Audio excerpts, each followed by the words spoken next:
All right, good afternoon, everyone. I'm Mark McClellan. I'm the director of the Duke-Margolis Center for Health Policy, and I'd like to welcome you to today's event on Medicare Accountable Care in 2030, the pathway to 100%. And I want to thank especially all of you who are joining us today, including those in the room who had to make it through some traffic and actually traffic barriers to get here, and everyone who is joining us online as well.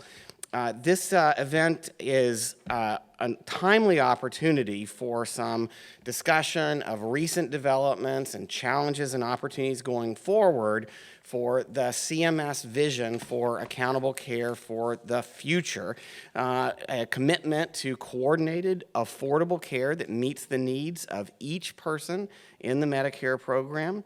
It's part of a larger movement towards improving quality and lowering costs of healthcare in America by shifting our care models, our supports, and our payment systems away from services and towards a focus on people, paying for health, paying for what matters for each individual. In the fall of 2021, CMS set the goal of enabling all traditional Medicare and Medicare Advantage beneficiaries to have access to these kinds of accountable care relationships by 2030. And fundamental to that vision is increasing the access of beneficiaries and the number of beneficiaries in care relationships with accountability for quality of care and total cost of care. The agency has also set along with the Healthcare Payment Learning and Action Network, some ambitious goals for advancing this type of coordinated whole person care in Medicaid and in commercial coverage as well. Within Medicare, as many of you here know, the core CMS programs for advancing accountable care, the Medicare Advantage program, which accounts for about half of Medicare beneficiaries today, the Medicare Shared Savings Program, which accounts for about 1 in 5 traditional Medicare beneficiaries. To expand and strengthen and build out these programs further, the Center for Medicare and Medicaid Innovation is implementing pilot programs that affect both of these core long-term frameworks for delivering accountable care. These include the value-based insurance design programs in Medicare Advantage that provide access to home-based care, social service supports, and other additional person-centered benefits in a growing number of health plans. It includes the ACO REACH program that serves almost 2 million Medicare beneficiaries with more advanced, a bigger shift away from fee-for-service payment and care models, and the recently announced Making Care Primary model designed to engage additional primary care practices and work across Medicare and Medicaid and commercial insurance. CMMI, working with other parts of CMS, is also moving forward with its specialty strategy that aims to better engage specialists and support coordinated primary specialty care in accountable care models. Finally, the GUIDE model announced recently aims to bring a more longitudinal, person-centered focus to the currently fragmented care that most patients with dementia receive. So these are important recent developments toward the 2030 goals, and we've seen some significant progress. But while accountable care models and the shift from fee-for-service towards person-based payment is continuing to grow in the Medicare program, most Medicare payments and beneficiaries are still in fee-for-service based, still have components at least of fee-for-service based payment and care affecting the services that they receive.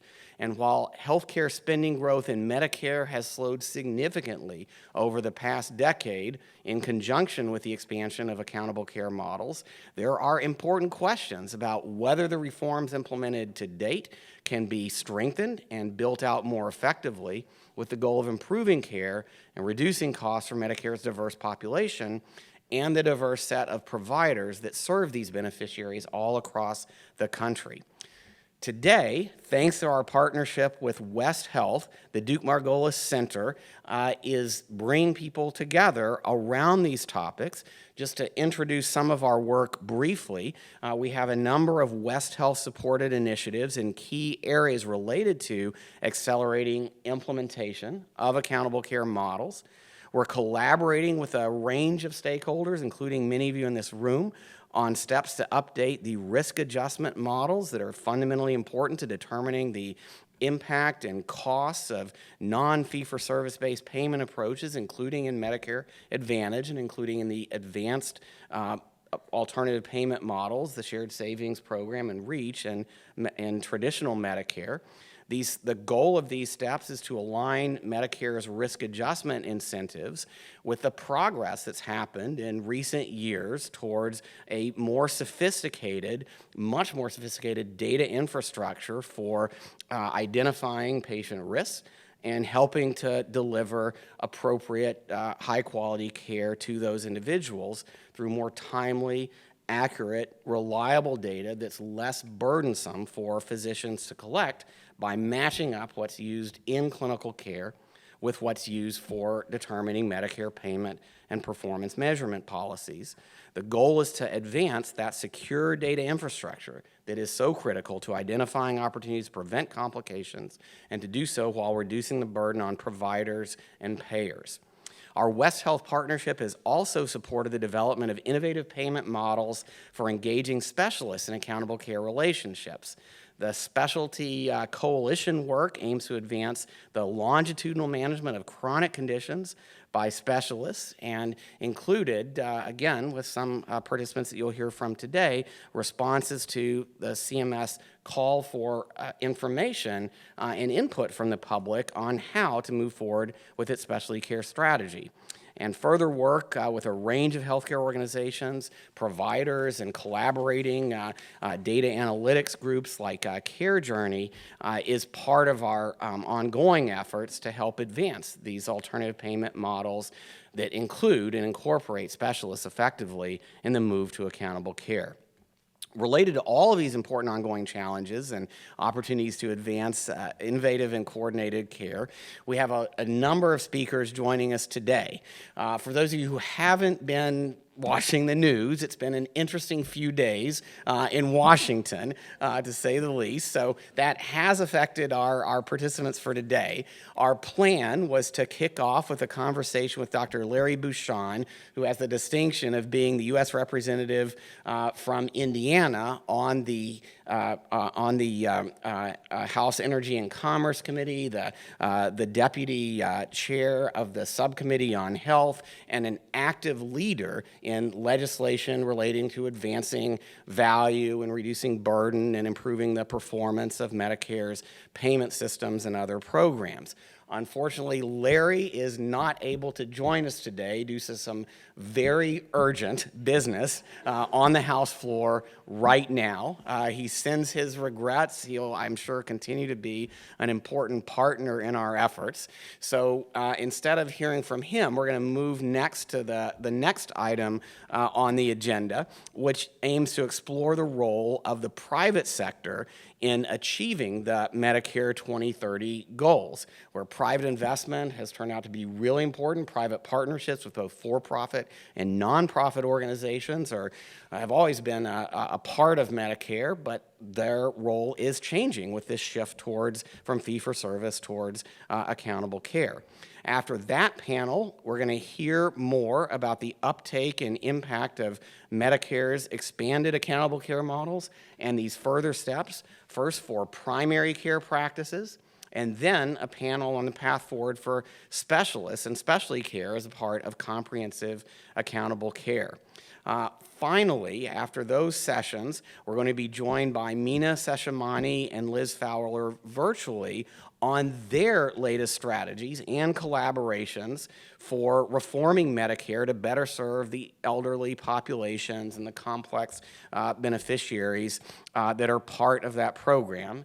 And we'll end up with a few final thoughts on what we've discussed today. Before we get started, I do want to acknowledge everyone who has helped make this happen, including with some of these distinctive challenges over the last few days. I want to thank all of our panelists for taking time out of their busy schedules to be here. Most of them are here in this room with us today. Also want to thank the Duke-Margolis staff, Luke, Hannah for event coordination, Sarah, Mark, Rob, and Frank, and the rest of the Duke team for putting the things together, for putting the event together.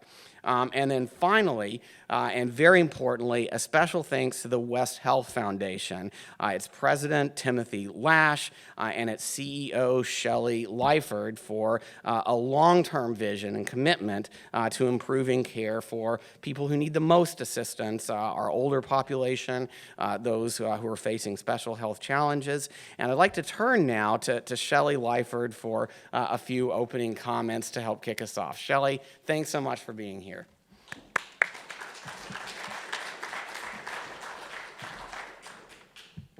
Mark, as always, thank you so much. And thank you so much for battling the traffic, the fire trucks, everything that's happening on the floor today, and for actually being here in person. And I'd like to welcome everyone online as well. It is great to be here at this joint event focusing on the pathway to 2030. And of course, I am delighted to be here with our longtime partner, the Duke-Margolis Center, and my friend, my colleague, and traveler on the long road to value-based care, Dr. Mark McClellan. At West Health, we are dedicated to helping older adults access affordable, quality medical care, and accountable care transformation and patient-centered care are important parts of this goal. Mark discussed the need to reverse the sky-high cost of healthcare in this country, and at West Health, we are working on this bankrupting issue every single day. We applaud the CMS goal of 100% enrollment in ACOs by 2030, and of course, we know that achieving this will be no small feat. There will be obstacles requiring all of us to work together in order to overcome them. Over the past 5 years, West Health's partnership with the Duke-Margolis Center has supported diverse and important work to accelerate the shift towards models like ACOs that promote high-quality care at a lower cost. And that's why we're here today. Today's events that are multi-stakeholder in nature are critical for fostering dialogue and creating the roadmap of where we need to go next. I look forward to today's discussions, as well as to the partnerships and the strategies that are catalyzed at this event. West Health is proud to continue our partnership with Duke. Our joint work across systems in the coming years will further sharpen the criticality of value-based care. I'd like to echo Mark's thanks to the Duke and West Health teams for making today's event possible. And Mark, I will turn it back to you to begin today's program. Great. Thanks so much, Shelley. Thanks again for being here, and thanks to the whole West Health team. All right. With that, so we're going to go straight into our first panel. I'd like to invite our first panelists up to the stage while I introduce them. We're very pleased to welcome several people as part of this panel. One coming up now is Kate Goodrich, who is currently the Chief Medical Officer of Humana, overseeing, among other things, the Medicare Advantage work at Humana.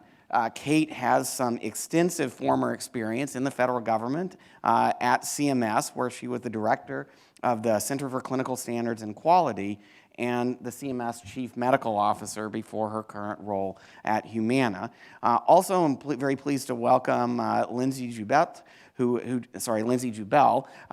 is the Massachusetts General Brigham's Chief Population Health Officer. She also serves as Chief Medical Officer for Always Health Partners, which is Mass General Brigham's very own health plan, playing a role in Medicare Advantage as well.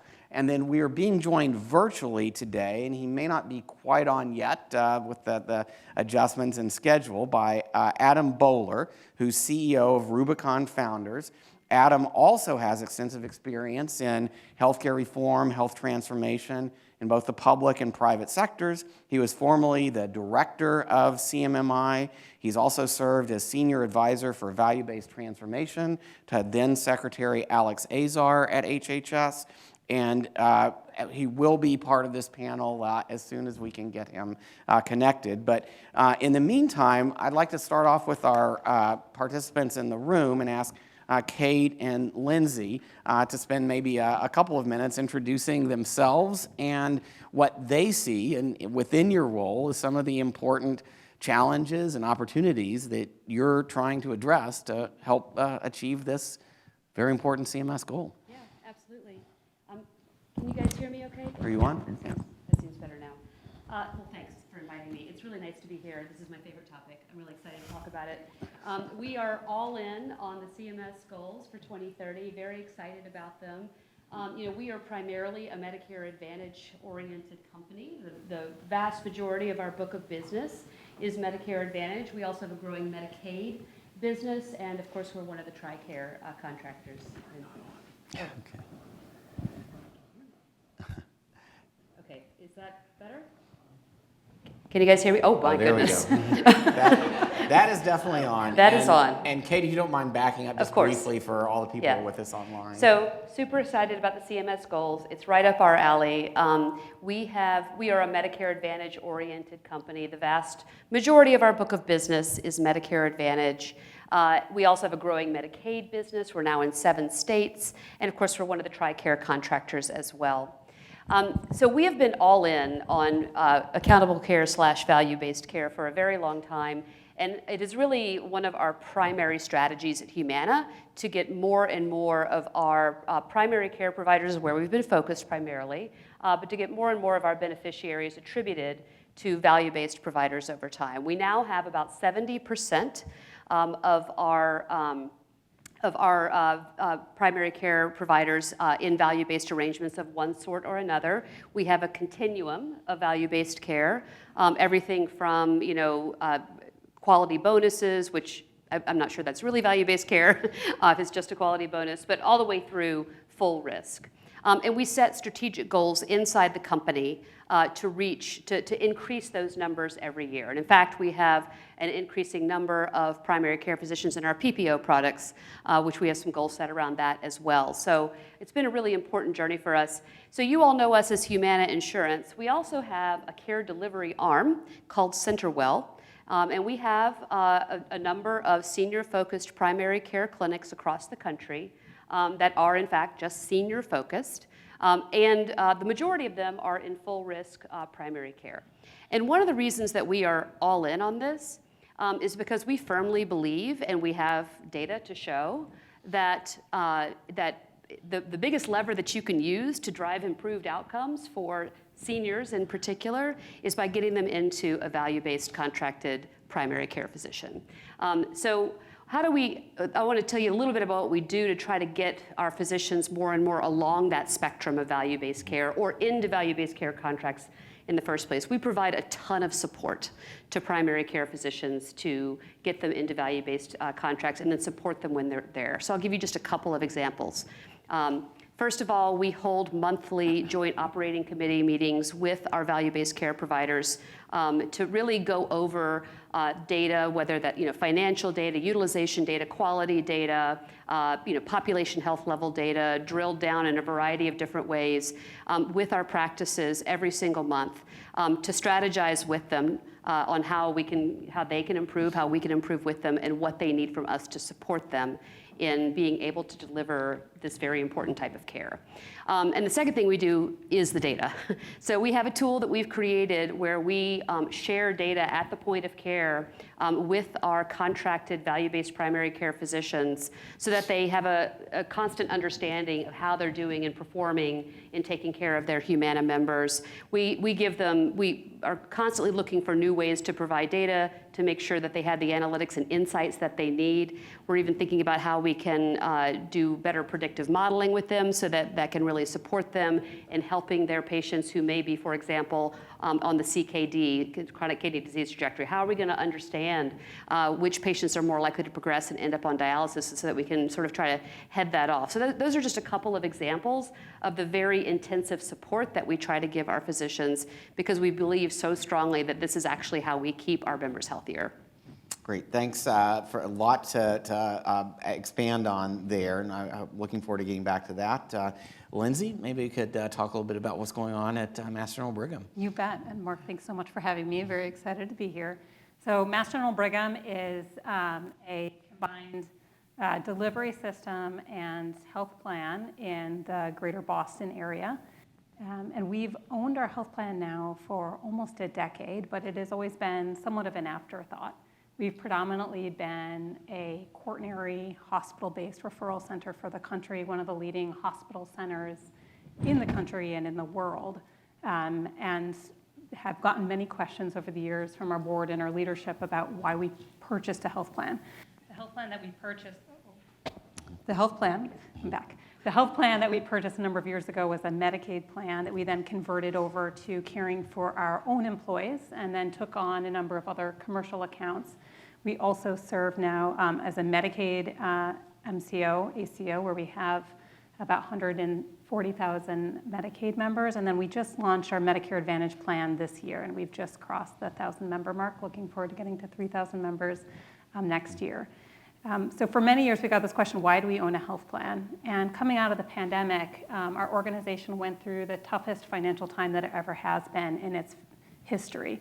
For the first time, both our delivery system financials took a downturn, as well as did our investments. Usually those have counteracted each other, but for the first time, both of those went down. And also for the first time, people looked to the health plan to help to start bail us out, realizing that when the delivery system faces headwinds financially, the health plan tends to do better and vice versa. Also, when we look at our hospital finances, our cost structure and our expense base has risen quite a lot, and this has been a struggle in this country of the rising prices of hospitals. And our cost base, particularly with the inflation around wages, is rising at a rate of inflation around 7%, where what we get paid, our rates are raising at 2 to 3%. And so we have this gap that is a growing gap that's really never going to close. And so it's forced us to think a little bit differently about how we're going to make our numbers work to be able to protect our mission of serving a lot of the people in our community, namely our Medicaid and Medicare members. So for one, we need to bring down our cost base, which everyone I think would agree is something that hospitals in this country need to do. But even by doing that, we're not going to close that gap. And so we begin to think about person-based payments, value-based care, and our health plan as a different source of where we can get revenue. And in fact, if we flip over from taking fee-for-service rates in Medicaid and Medicare and instead move over to premium-based, getting a portion of the premium, person-based payments, and are successful at managing those populations, we will do a lot better financially than had we be just a hospital-based system. And so when we think about the future of our organization, in order to protect the missions that we feel dearly about, means going very deeply and very aggressively into value-based care. And as Kate said, that has huge ramifications for how we think about our physician network and primary care, but it goes beyond just primary care. A lot of how we've built our physician network organically over the years has been a lot about what supports our teaching mission, our research mission, and fills up our ORs. Not so much about what is a network that supports the populations that we serve. That's a very different way of thinking, and that new way of thinking, I think, is really going to be able to not only make us financially successful in the world of value-based care and toward the Medicare goals, but really in starting to build for the future of an aging population that has much more chronic care needs than what our current network has been purpose-built to serve. Really interesting, Lindsay, compliment to what we heard about from the approach Kate and Humana are taking, which was starting as a health plan and starting with primary care. You're coming at it from a different direction. I want to come back to that. I'm looking for a signal from our team if and when we have Adam Bowler successfully connected. Since I haven't seen that signal yet, I'm going to follow up with our panelists who are here with us on stage, going back to Kate. So I was just mentioning, you're taking the biggest push into whole person accountable care through Medicare Advantage, but you're also working with practices, as you mentioned, outside of that. What do you see as the next big opportunities where Medicare Advantage can help lead on these issues? If you look at, as you mentioned, and I think it's reflected in Humana numbers, which are not a small part of the total, the largest share of any segment of the U.S. population that's in accountable care relationships, especially those that have moved away from, just shared savings, or as you said, bonuses and initial steps like that into accountable care models are in MA plans. So where is that headed next? And then I'm going to ask you about some of the challenges or opportunities to accelerate the progress. So right now, one of the things we're starting to get really focused on, and we've been doing this for a little while, but we're thinking about a much broader strategy, is around specialty care. And so I'm really excited to hear what CMS ends up coming up with, and we want to obviously contribute to that conversation as well, but I don't want to let you think that like we've got it all figured out, because I don't think anybody's got it all figured out just yet. But it's really important to expand the value-based care construct into specialty care. And so we're doing a little bit of that now. We take an approach inside Humana often of really trying to deeply understand through data and analytics and through clinical input and evidence review around to help us design pilots or small experiments, if you will. And so we're taking that approach to some extent in thinking about value-based contracts with specialists. So for example, we certainly do have a number of bundled payment arrangements around spinal fusion, CABG, pacemakers, a couple of other things. We also are working with a group of hospitalists, sound physicians on a value-based, full risk arrangement with them, or at least a partial risk arrangement, with them around reducing rehospitalizations. Also working with some ER physician groups around reducing escalations to inpatient admissions.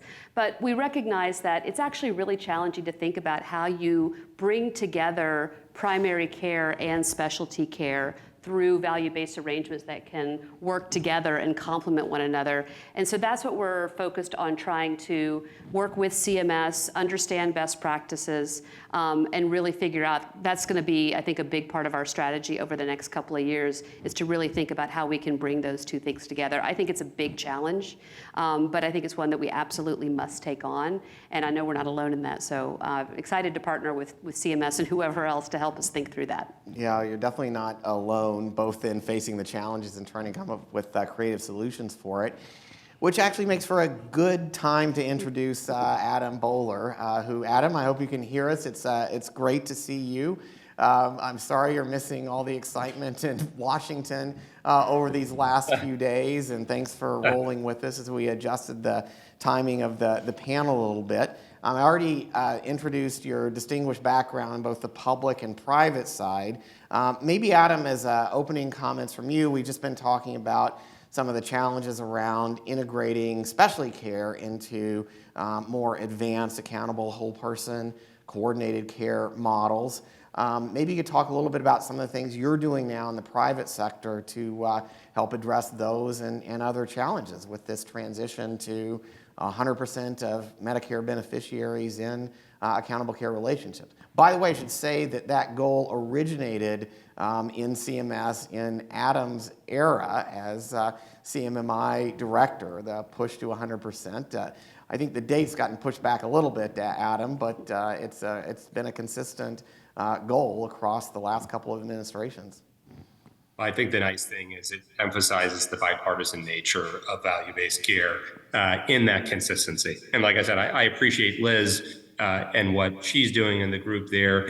And as anybody knows, and as Kate knows from being there, it's the same team that's driving with the same intentions.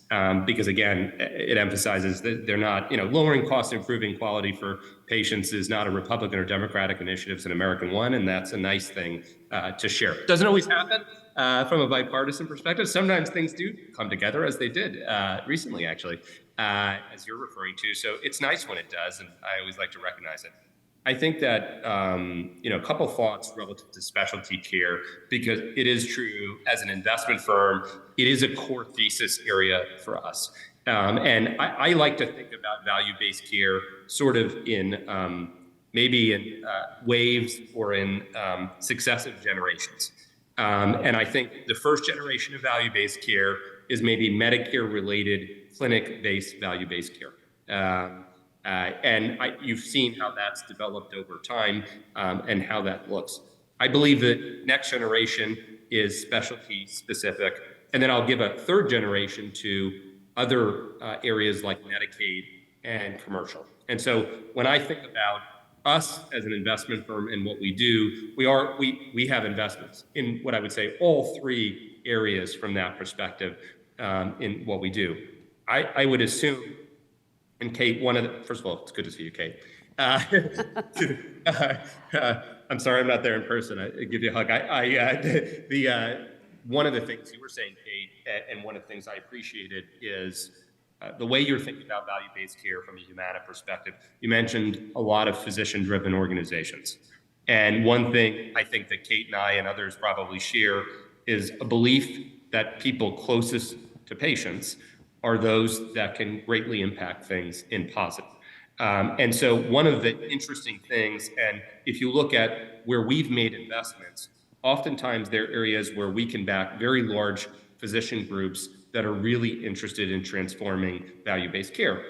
And one of the difficulties, I think, if you're a health plan or your CMS is, and this is, people would always ask me at CMMI, how do you nest risk, or how do you think about that? I have a view, which is basically, if you can push out full primary care risk, then you've set up something very nice. If you can't, though, or you want partnerships, the next step is to look at specialty. And then the next step would be kind of like a benefit manager or something like that. The problem historically is that there aren't specialty physician groups that know how to or will take risk. And so if you look at a lot of where we're focused in investing is, how do I back up large physician groups that want to do that on the specialty side? So you'll see we've made investment in the nephrology space, maybe not surprising given how important it is to impact that from a longitudinal perspective. We've made investments in the cardiology space because I think you can make a big impact in partnership with primary care. So you'll see where we think about longitudinal specialties. And then the question over time is, how do you democratize value-based care so in some ways everybody can participate? So those are the things we are thinking about, because a good example would be there are specialties where I think they can make a huge contribution to value-based care. A good example would be ophthalmology, where ophthalmologists that are well-incented can be very thoughtful about what drugs they use, also can be very thoughtful about what they can do not only in an outpatient center, but even in office. But you can't subcapitate everything. It's too complicated. So how do you create a platform for everybody to share somewhat in something, even if it's not subcapitation? So those are the kind of things we're thinking about. And Adam, can you say a little bit more about how your work sort of wrapping around supporting the specialty care practice, which is quite complementary to some of the things that you were describing around primary care, and it sounds like starting to happen on the specialty care side too. That a lot of that activity is happening in Medicare Advantage. How do you see that working out in the traditional Medicare program? I think that the continued push to have models that, as it's maybe pull into some of the report that was issued late last week, there are certain aspects of models that I think when we evaluated were consistently positive aspects. And I'll tell you what some of them are. Ones that were more physician-centric, right? The more you had frontline participating, the better. Number two, models that had some upside and some downside component. Number three, models that allowed for continuity and thoughtfulness of payment, so there was predictability in the model, because it's hard to base a business where it's not predictable. So there are some common elements. When I was at CMMI, I used to call a common chassis, where you could say, okay, these things work, and these are the things that don't work. I think that the more models push out where They are as simple as possible. They have some downside setup. And quite frankly, a number of the models that we did at CMMI, like direct contracting, which became REACH, like our kidney care models, guaranteed the government savings because they took it right from the top. The reason to do that, in my opinion, is because they're automatically certifiable models because they, by definition, save money. And then the question is, can you operate them in a high quality way so that patient quality isn't impacted, and that makes them certifiable? So I think some of those attributes are ways that CMS can continue to help push to value. Okay, we're going to come back to some of that, but to sort of round this out before we move into some of the recent CBO report, some of the questions about whether and how more savings might be possible, et cetera, I want to go back to Lindsay.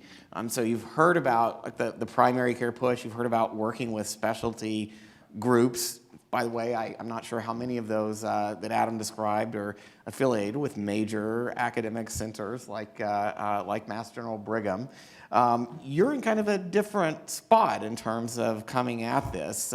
Most people, as you mentioned, don't think of Mass General Brigham. First thing that comes to mind is probably not primary care, but these are physician-driven organizations, but physicians who are really good at advanced specialty complex care and really cutting-edge treatments that some of our sickest and most unmet needs in the country can help address.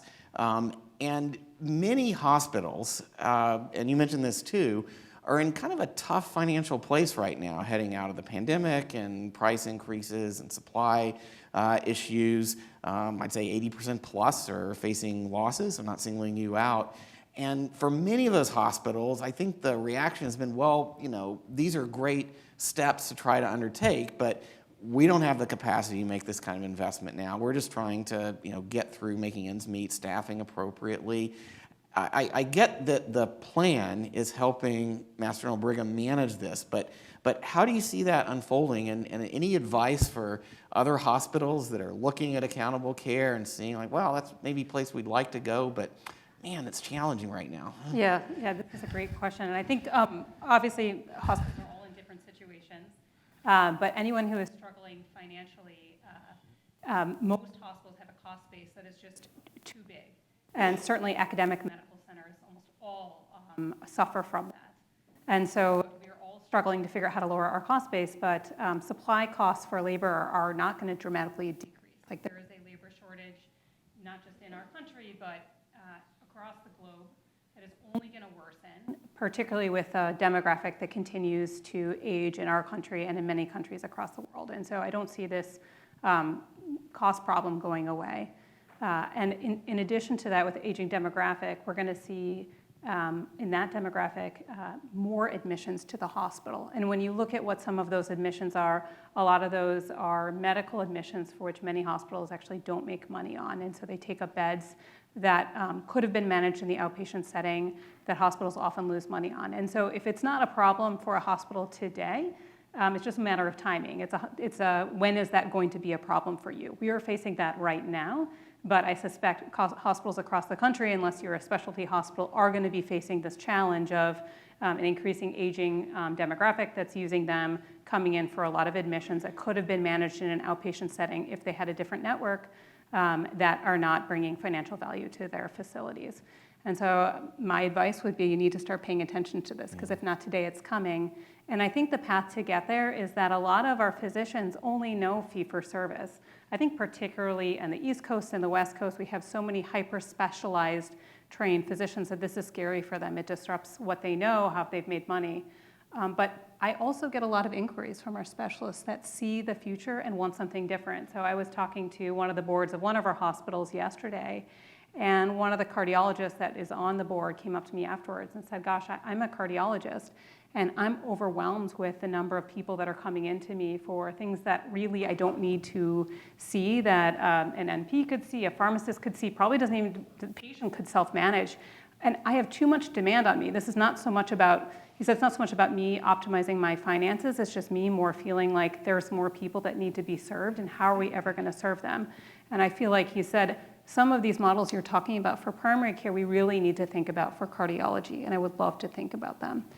And in terms of making the finances work, and I think you're about to get some microphone assistance here too. Great, thank you. While I'm asking the follow-up question, in terms of making these models work, I can see the role of increasing Medicare Advantage participation, and just like a sort of different version of what Kate was talking about earlier, getting more of the beneficiaries at Mass General Brigham into primary care relationships that can help address some of the issues that you just described, and that can move the payment away from fee-for-service to provide the support for sustaining these kinds of investments in care shifts. Do you get the other side of those questions from your specialists of like, well, that's great that we're moving in this direction, at least for Medicare beneficiaries, have more comprehensive care and prevent the hospitalizations, but a lot of their payment does depend on procedures still, I think. Yeah, absolutely. I think we call that the frozen middle. I think there's just more than enough demand. I think that's this message that you have to do, and start to create these demand forecast models to say, hey, there's more than enough procedures given the aging demographic to fill up the network that we have. What we don't have is the right network to care for all the chronic disease. And this goes beyond primary care into specialty care, that we need to build a different type of network to manage these populations, to take care of the needs that they have, purpose-built for their needs, to keep them out of the hospital for admissions that the hospital loses money on anyway, that no one wants to go to the hospital for a condition that could have been managed in an outpatient setting. Right, and we're going to come back to some of these specialty issues in an upcoming panel as well, but thank you all for teeing this up from a range of important private sector perspectives on how to move forward from here. Now I'd like to turn to an issue that's also gotten some attention, which is I think some appreciation for the role of private sector innovation and bringing these new care models to Medicare beneficiaries, including lower income and traditionally underserved beneficiaries who have social needs, other factors that are really hard to address with fee-for-service. But as Shelley mentioned at the outset, we are living in an era where healthcare costs continue to be very high, and even if Medicare spending hasn't grown as fast as other parts of the economy over the past decade, still some concerns about whether we're doing all we can to keep healthcare affordable and save money where possible. People look at the U.S. healthcare system, they see a lot of administrative costs, they see a lot of low-value care, a lot of preventable complications. If you look at recent reports, maybe not as much clearly identifiable savings from some of the programs that we've talked about here. And I want to talk about the CMMI pilots, picking up on some of Adam's comments, and then spend a few minutes on Medicare Advantage as well in this regard, in terms of looking forward about how to achieve these goals and potentially more savings in the process. Adam, you laid out some steps that you think would help address the challenges of not seeing clear savings in the CMMI pilots to date. As I mentioned at the outset, we've also seen an evolution, and Kate, you and Adam, I think were part of this, from CMMI pilots that focused on trying to identify opportunities for savings within 5 years, to CMMI pilots that are now seem to have evolved to be much more tied into how do we create a shared savings program framework in traditional Medicare, that core ACO program. How do we strengthen Medicare Advantage, its ability to improve outcomes, lower costs, address social needs, like through the VBID pilots that I mentioned. But it doesn't seem like that's yet. I think there's still some questions about whether we're on the right track there.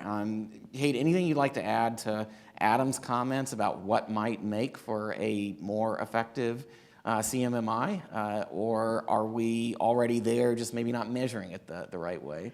I'm actually generally an optimistic person, but I'm also optimistic that CMMI is definitely learning from what has happened in previous models and trying to really take the best of what has worked, like the chassis that Adam talked about, and really applying it to some of these more robust, holistic models that also address things like social determinants of health and health equity. So I'm actually optimistic that we are moving in a positive direction. On the low value care issue, I will tell you that is just a huge one for us. There's still so much low-value care out there.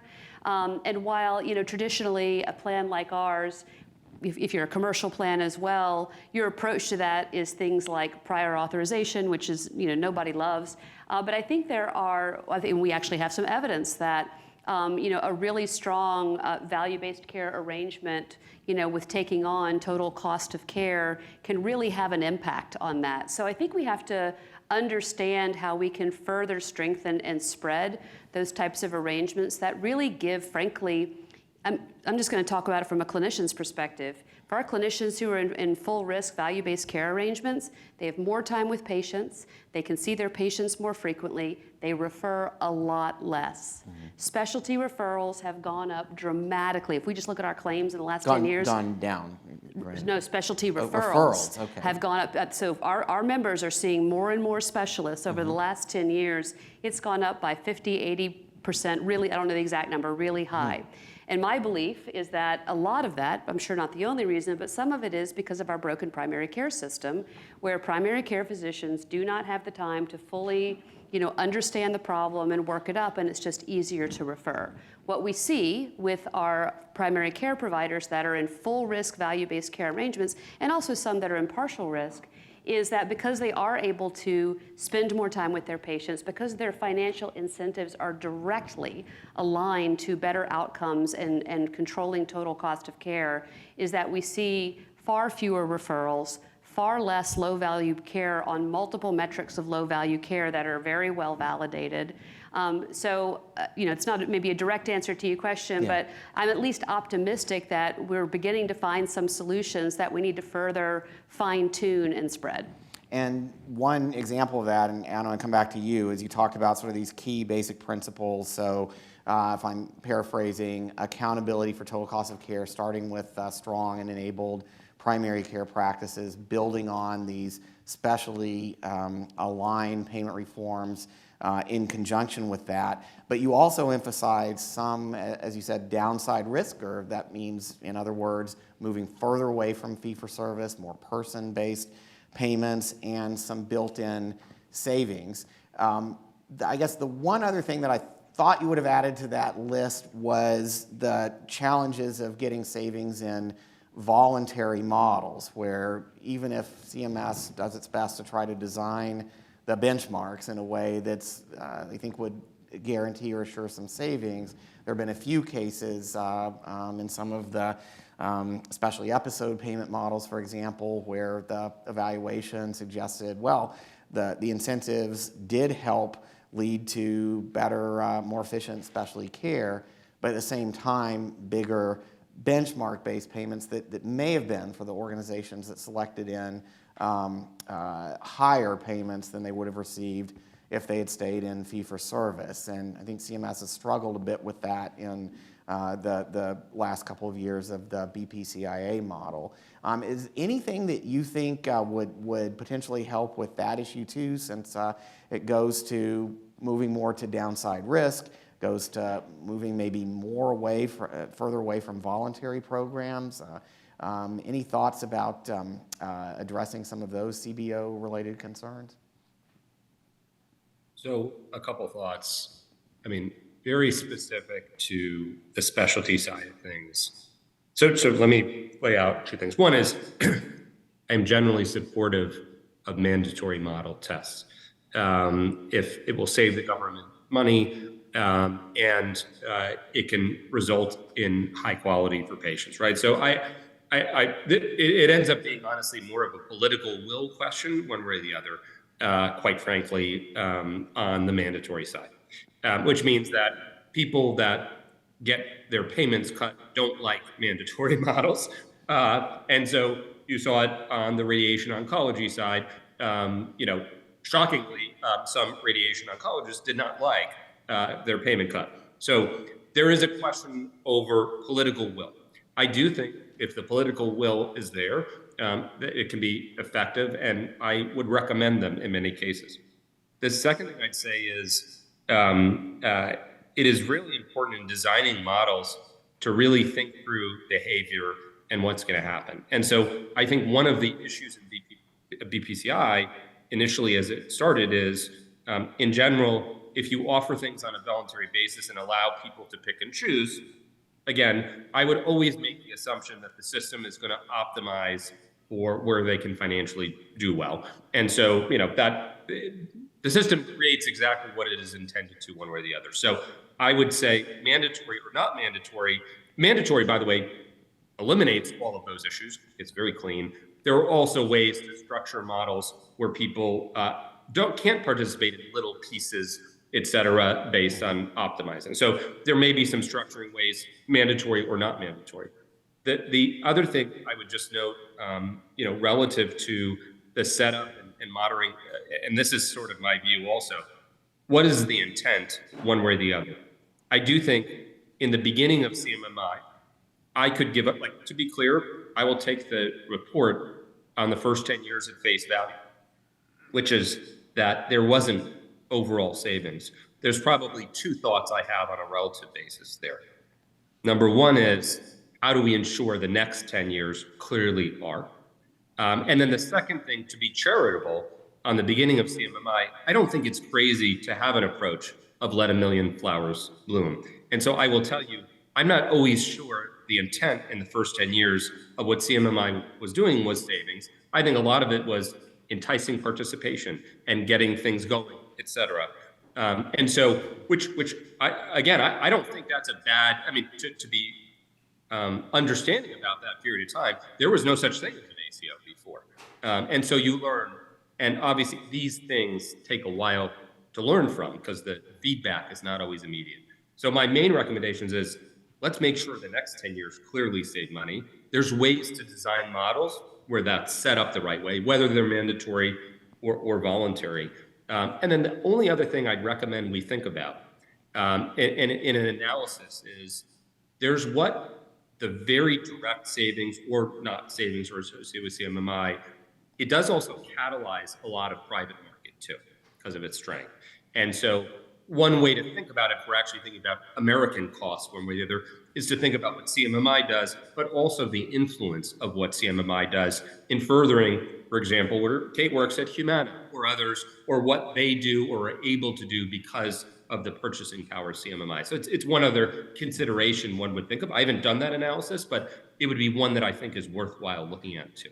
Yeah, and it is worth pointing out that from the analyses done so far, they focused on CMMI savings within the 5 years of the pilot, not, main goal of those programs, at least today, is those pilots is to help shape the overall Medicare program and also spillover effects and things like that. Effects that as you mentioned, extend beyond Medicare to its role in influencing the rest of the system. And on that point, Lindsay, maybe come to you for just one question on this from the standpoint of Mass General Brigham. What would you like to see next coming from CMMI in this effort to help accelerate a transition to accountable care that really works for everybody, including your specialist providers, and that could save money and hopefully reduce burden at the same time? Anything top of your list? Yeah, thanks, Mark. Well, I'm so excited about the 2030 goal. Fundamentally, I'm such a believer that the healthcare industry needs to become more consumer-oriented and deliver value for consumers. And so at the end of the day, we always need to keep that as our North Star, and providers are an important piece of it, but really it's about value to consumers. For our organization, historically hospitals have had their main customer really be the physician, because the physician is the one that brought the consumer into the hospital. And so has historically been oriented around the physician. And as we move more into the 2030 goals and into value-based care, it pushes our organization and many like us to think more about how do we orient ourselves around what our consumers need, and each consumer needs something different, and how do we start to think about different populations and segments and purpose-built offerings that meet the different populations that we serve. So I guess the one thing I would love is just stronger teeth, whether it be mandatory models, whether it be more aggressive targets. The stronger teeth from CMMI, from CMS, from HHS really pushes an organization like mine that is very traditional and has been around for over 100 years to move where we all want it to move, which is delivering better value to Americans. That stronger teeth and sort of doubling down is a great goal. I would have to say, along with I think everybody else who spent time in government, that the more the private sector says that that's what's needed to make progress, the easier it is to implement those kinds of models. So that's another takeaway from this set of lessons around CMMI and payment reforms and accountable care reforms going forward. I do want to, one more topic before we wrap up, related to savings, and that's Medicare Advantage, and many of the concerns, I think it's fair to say, that have been raised about the way that risk adjustment is functioning. So everybody here has emphasized the need to move towards downside risk, or put in a more patient-focused way and clinician-focused way, more flexibility in how you spend resources on behalf of a patient, along with all the supports that you described, and along with more accountability for actually getting better care. And that's clearly making a difference, as you've heard, in the MA program, where a lot of the leading private efforts are going first there, going farther there in terms of downside risk, specialty engagement, et cetera. But there are these concerns about the overall cost. And I have to say, when we were designing the risk adjustment system in 2004, my main question was, what's the best data that we have available that can give us a pretty reliable assessment of a beneficiary's predictable risk and this cost associated with that? In 2004, the answer to that was, well, it's fee-for-service claims. In 2023, I don't think that's the answer, nor is it a sustainable answer if your real goal is 2030 not having essentially anyone in fee-for-service. So Kate's right next to me. I know you've thought about these issues in terms of, and I know your models are about kind of reducing burden on clinicians. I have to say, I'm hearing from clinicians now who are a little bit concerned about, they're in these risk models, but they're having to spend time documenting diagnoses that under the fee-for-service-based risk adjustment system pay more, even though there's not that much they really need to do on top of what they're already doing for those patients. Whereas there are other patients, those with untreated depression or early stage diabetes or risk factors for diabetes that don't cost much under fee-for-service now, or maybe even next year, but do represent lost quality of life and at least long-term future risks. So what do we do about that? What's the answer, Kate? Well, I do think that there needs to be some real research and work towards moving toward electronic sources of data to much more accurately be able to capture risk. I also would love to see CMS include within the risk model social determinants of health, because that is, so profoundly impacts patient risk as well. So I do think the risk model is definitely due for an upgrade in terms of the data source. On all the swirl around risk adjustment, obviously CMS has heavily weighed in here with their latest rounds of regulations. Yeah. And my view is, I think what they're really trying to do is to say, look, we think that health plans and providers who are taking on risk really need to be able to be much more efficient in lowering costs and improving quality. And right now, the incentives are so much more aligned around risk adjustment. And so they're really trying to shift that to say, okay, risk adjustment is important because we want you to see complex patients. Here's some updates to the model. We can quibble about which things we think are right and which are wrong, but nonetheless, I think it makes sense. And now, health plans, Medicare Advantage, you really gotta take on total cost of care. I think they're really trying to drive the incentives for Medicare Advantage to really double down on reducing total cost of care, because that's where our revenue really should be coming from. I think that's, at a very broad level, CMS's view. I don't think that's totally wrong. I think we really do need to double down on total cost of care, and I think that's gonna be the big challenge for everybody over the coming years as this risk adjustment model changes.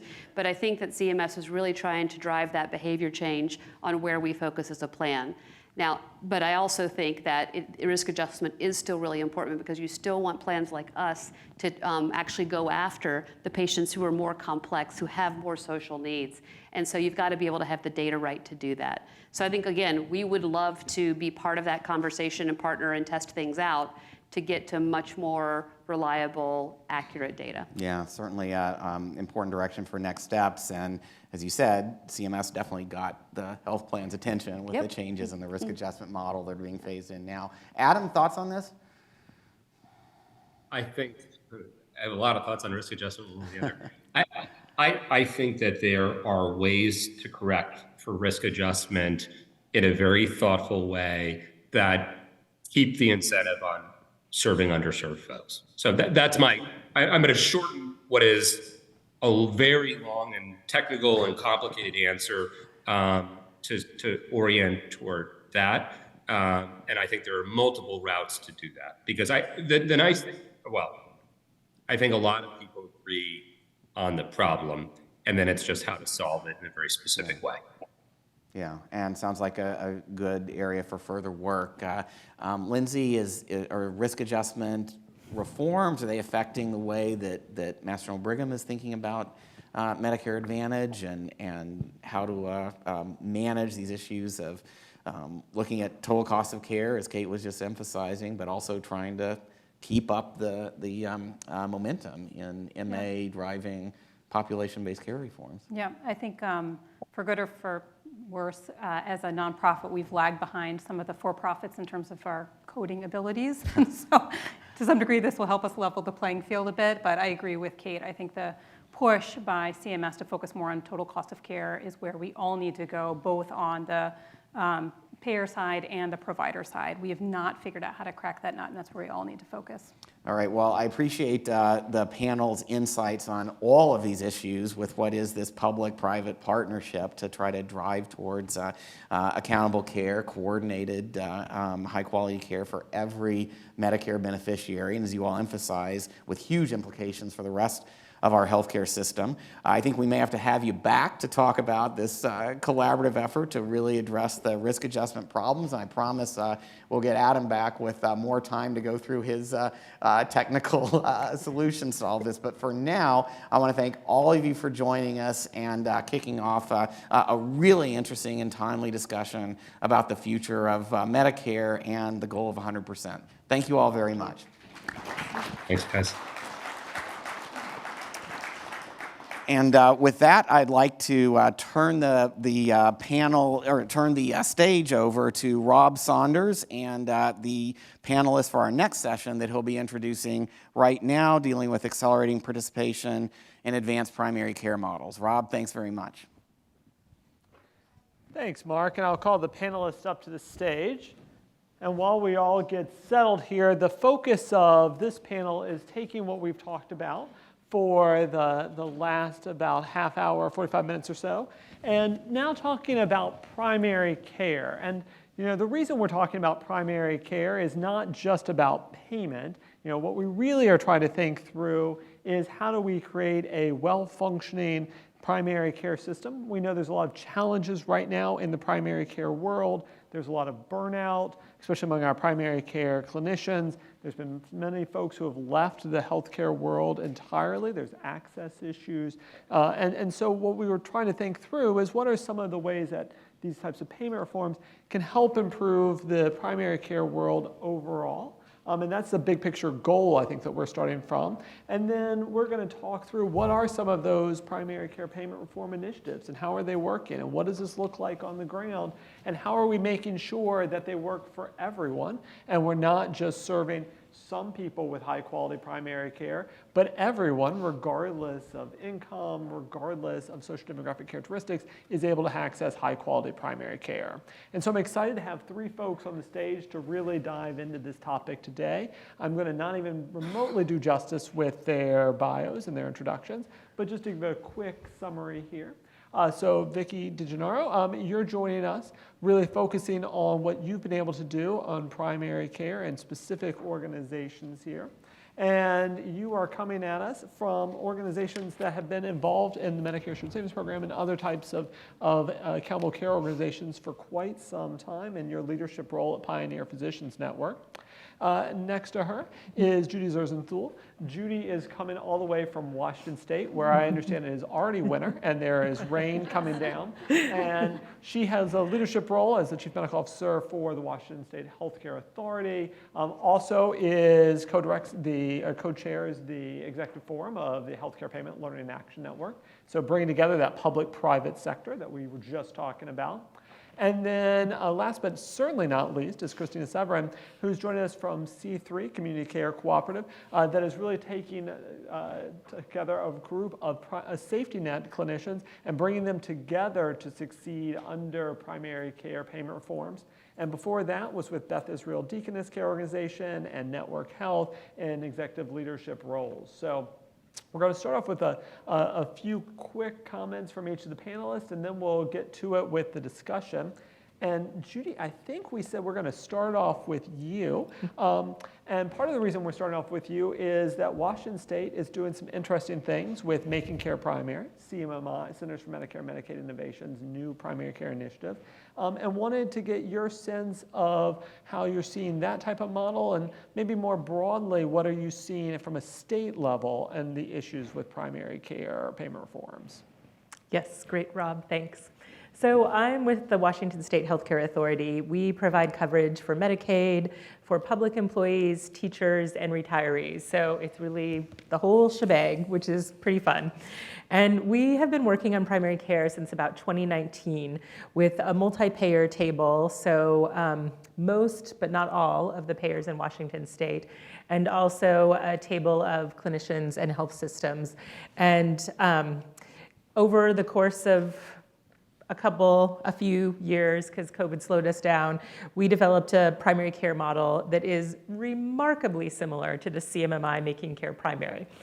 So I think they're on the right track, because that's the model we came up with a lot of collaboration, and have been working on implementation. And being selected as a Making Care Primary state by Medicare, I am crazy excited about, because it brings Medicare to the table. So we have commercial payers and Medicaid, but really the more of a population that you have and the leadership of CMS and CMMI, I think will really help project that into success. And so for us, some of the interesting things that are a little bit different from our model in Making Care Primary, I think first it's a 10.5-year model, which is amazing, because change is hard, and I think it's going to take a lot of time, especially for folks that haven't been very engaged in value-based care or are like a little bit afraid to step into it. It's going to take time for them to change and learn how to do this. And so I think that is important. It's also cost neutral. So it's the first model that CMMI has done that the goal isn't cost savings. And I think that is absolutely appropriate for primary care, because as we all know, primary care is in a world of trouble. And so we're not trying to save money sort of off the backs of primary care, but really build them up. It's similar to the model that Washington developed. The goal is to get to a per member per month, or a capitated payment for primary care. One of the other things that's different from what we have is that it includes specialists, and that is part of what we are talking about here today, but I think that is really important, of how do you make that relationship and how do you make that connection happen to get the best care for the patient. And then also, it's multi-payer, like the Washington model is. And I think that's important for aligned quality metrics, which include total cost of care, as was just the end of the last panel, which I think is really important, and also aligned payment models. And so in Washington State, we're viewing this as sort of two roads merging. We have the Washington Road and we have the Making Care Primary Road, and they're going to come together and really, ideally, accelerate the work on primary care in Washington State. Thanks, Judy. And Vicki, I'd like to turn to you next. You've been, in your organization, have been involved in a variety of types of value-based payment arrangements. Can you talk a little bit about your journey, and what are the key lessons that you've learned over the course of this time? Absolutely, thank you. So I am a family medicine physician and president of Pioneer Physicians Network. We're a 60-physician practice in the Akron area, 18 locations, we're in 3 counties. And we started our value-based journey back with CPC Plus.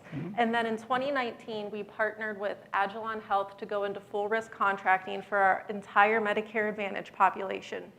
We then went even further into DCE, which is now ACO REACH. And so currently we have over 20,000 Medicare lives in our practice that we are on full risk contracting for. And I will tell you from a primary care perspective, the changes have been transformational. I now can provide a much higher level of care, and we are providing that to all of our patients than we were ever able to before because of value-based care. We have a comprehensive care coordination department filled with nurses, social workers, care managers, care coordinators that can provide that wraparound care. When we talk about, the social determinants of health, so much of healthcare happens outside of the exam room, and now we can really influence that. I mean, I've even had nurses pick up prescriptions from the pharmacy and take them to patients because of how much access we've had with that. And we've also done a lot with our specialists. I know we've had conversation around that, where now we know who is high quality, low cost, and we can actually go to them and say, one, we're gonna make a tiering system and we want you to be tier 1, and here's how you can help us with that. We actually had a summit last fall where we brought over 100 specialists in the community and had that conversation and said, we wanna fix healthcare, and here's how we think you can really guide us in that, because we really do need our specialists. There's only so much I can do in primary care. So that's been really helpful as well. And really, I think even broader, it's addressing the physician burnout issue. I think, our physicians are seeing less patients in a day and spending more time with the patients who need us most, which improves their quality of life as well as the care that we are providing to our patients. So it's truly been transformational for us in primary care. Thanks, Vicki. And Christine, I want to talk with you a little bit. I think one of the things that doesn't get talked about enough when we talk about primary care payment reforms is how we're engaging the safety net, how are we involving community health centers. And we've done some analysis of this year's MSSP data and see there are actually a fair number of FQHCs that are involved in that type of program, but it's not talked about. And in fact, those FQHCs, those ACOs are doing quite well. And you are leading an organization, C3, that has been at the vanguard of showing that not only is it possible, you can succeed and you can do quite well, and that you were actually changing patient care and making things better. And wanted to hear from you sort of what are the key lessons that you've been learning from that journey? Yeah. So, and thanks for having me here today. It's great to be with all of you on this very, very beautiful day. So we're Community Care Cooperative. We are a 501c3. We are primarily in the business of being a value-based organization for federally qualified health centers. As a 501c3, the corporate members of Community Care Cooperative, or C3 as we call ourselves, are the health centers themselves, and they appoint the board of directors, and every health center is represented. We started in Massachusetts with a full risk Massachusetts Medicaid, or Mass Health Accountable Care Organization, and we are now doing business effective 1/1/2024. We'll be doing business with health centers in 7 states in various pockets in Medicaid, MSSP, and ACO REACH. When we incorporated the company, there was a study that came out from the American Journal of Public Health. I believe it was November of 2016. And the study looked at the total cost of care for 2 cohorts of patients. One cohort got their primary care at federally qualified health centers, and the other cohort got their primary care at any other type of primary care setting. And the study studied those 2 cohorts prospectively over time and found that the cohort who got their care in federally qualified health centers have a total cost of care that is 24% less than other primary care settings, with quality that was equal, if not better, than those other primary care settings. That was right when we incorporated. So that really sort of, put wind in our sails, that what we were doing was the right thing to do to organize health centers, organize federally qualified health centers who had no representation in the market, had no scale, didn't have the clout of being affiliated with a hospital system that had some negotiating leverage with carriers. And what we thought then has turned out to be true in the business that we are doing is that when we look at our results against the network average, we do find that what we're delivering is both higher quality and beating the average market price to a greater extent than other providers. And it is very difficult to get health centers into this. Health centers are historically very undercapitalized organizations. And if you look at them, although they produce on a healthcare dollar, they actually produce the greatest economic savings. Until you get them into advanced value-based care, there is no way for them to enjoy those economics, right? So if it's a managed care organization who has a contract with that health center, and that health center is producing a medical loss ratio of 75%, right? The health center is getting 0% of that savings. That money is going back to the managed care carrier, and that managed care carrier is using at least some of that profit margin to underwrite those accounts that have MLRs of greater than 100%. And that's the value equation that we're trying to disrupt by getting organized health centers, creating a system, to the point made earlier, where they do take some two-sided risk. We think that is important, but doing it in a way that is responsible based on the financial position of each individual health center. Great. Well, and so looking at your experiences here, each of you have had a fairly lengthy experience with various types of value-based payment reforms, and wanted to talk through, since we're in Washington, D.C., what are some of the policy implications of all of that, but more specifically, what does this mean as CMS is thinking about the next generation of its types of payment reforms? What is it when different types of state Medicaid plans are thinking through their primary care reforms? What does it mean for commercial payment reforms? And so let me sort of break down that question maybe for each of you in various ways. I think, Vicki, for you, what has your practice really learned from the experience in, say, the programs that you've been in, and inside ACO REACH, for instance, and others? And what are some of the challenges that maybe you've experienced that maybe would help give some voice to future changes that we may need to think about in sort of making these models better for future primary care? So maybe start with you, Vicki. Yes. I think when I'm looking at things, again, I'm going through the lens of the primary care physician, and so I'm not going to claim to be an expert on policy or some of that.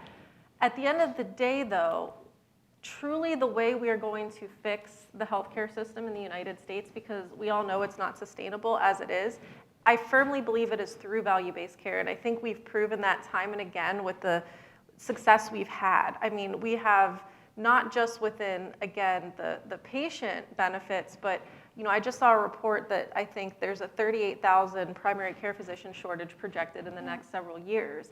And we know within 6 years of completing residency, 40% of women leave healthcare or go part-time. And so this is not sustainable. And again, I think value-based care is how we have really shown that we can change that dynamic across the board. And so I think anything that can support and strengthen and reinforce the programs that we have already shown can be effective will inevitably help the entire healthcare system. And I think one of the challenges is sometimes, we put all of these resources and reinvestment into that, and the uncertainty of where we are going. And again, just knowing that we have that support and strengthening those programs is really going to be what helps us succeed. Okay. And Judy, maybe I'll go to you next. You mentioned when you were talking about making care primary that actually Washington State has been doing something very similar for quite some time. What have been some of the lessons that you've learned from that experience? Are there pieces about the way the payment models are structured or implemented that would be lessons learned for other states, for CMS, that we should really think about more broadly in strengthening primary care? Sure. So I think probably the first one is multi-payer alignment. And when I was in Colorado, I was part of CPC and CPC Plus. And so sort of learned early on what that sort of payer alignment can do, especially with good facilitation. I think for practices, it really makes their life administratively much simpler. Because they can focus on a set amount of quality measures. Everyone is sort of measuring them with the same stick. So that is really helpful. From the payer perspective, it's also super helpful because it can really accelerate value-based care. So I can make up, as the healthcare authority, the coolest model ever, and no one will come and play if I'm only like 5% or 10% of a physician's panel. You really need to have that bulk of aligned payment structure, I think, to get there. So I'll also say, I think the next thing is probably making care primary is the right time frame, which I mentioned earlier, it was very long. We actually haven't officially launched, but we are very close. And I think that is a reflection that change is hard. And clinicians and health systems are really struggling with a lot of other things, especially during the pandemic. We had to stop our meetings because people were busy doing other things, saving lives, as they should be, dealing with the public health crisis. And so I think it takes a while, and having this time, I think we are well poised because we've had this multi-payer table going that's functional to take advantage of that. And one of the important things of a multi-payer table is that you can have peer pressure. So you can say, well, this plan's got it figured out, like maybe you can too. Some of that happens behind the scenes of the payer table, but also when there are successes, a plan is really excited about it and shares it, and then it allows other plans to go back and say, hey, they're doing this, maybe we should do something like this. The last point I'll make is that I think one of the things, and I agree, value-based care is the future and what we need to fix our deeply broken healthcare system. I think the focus on people is really important. So we have been talking about that some in Washington State, but Making Care Primary really has a strong equity focus, a strong focus on screening and then connecting people to resources for social determinants of health. And I think that is very key.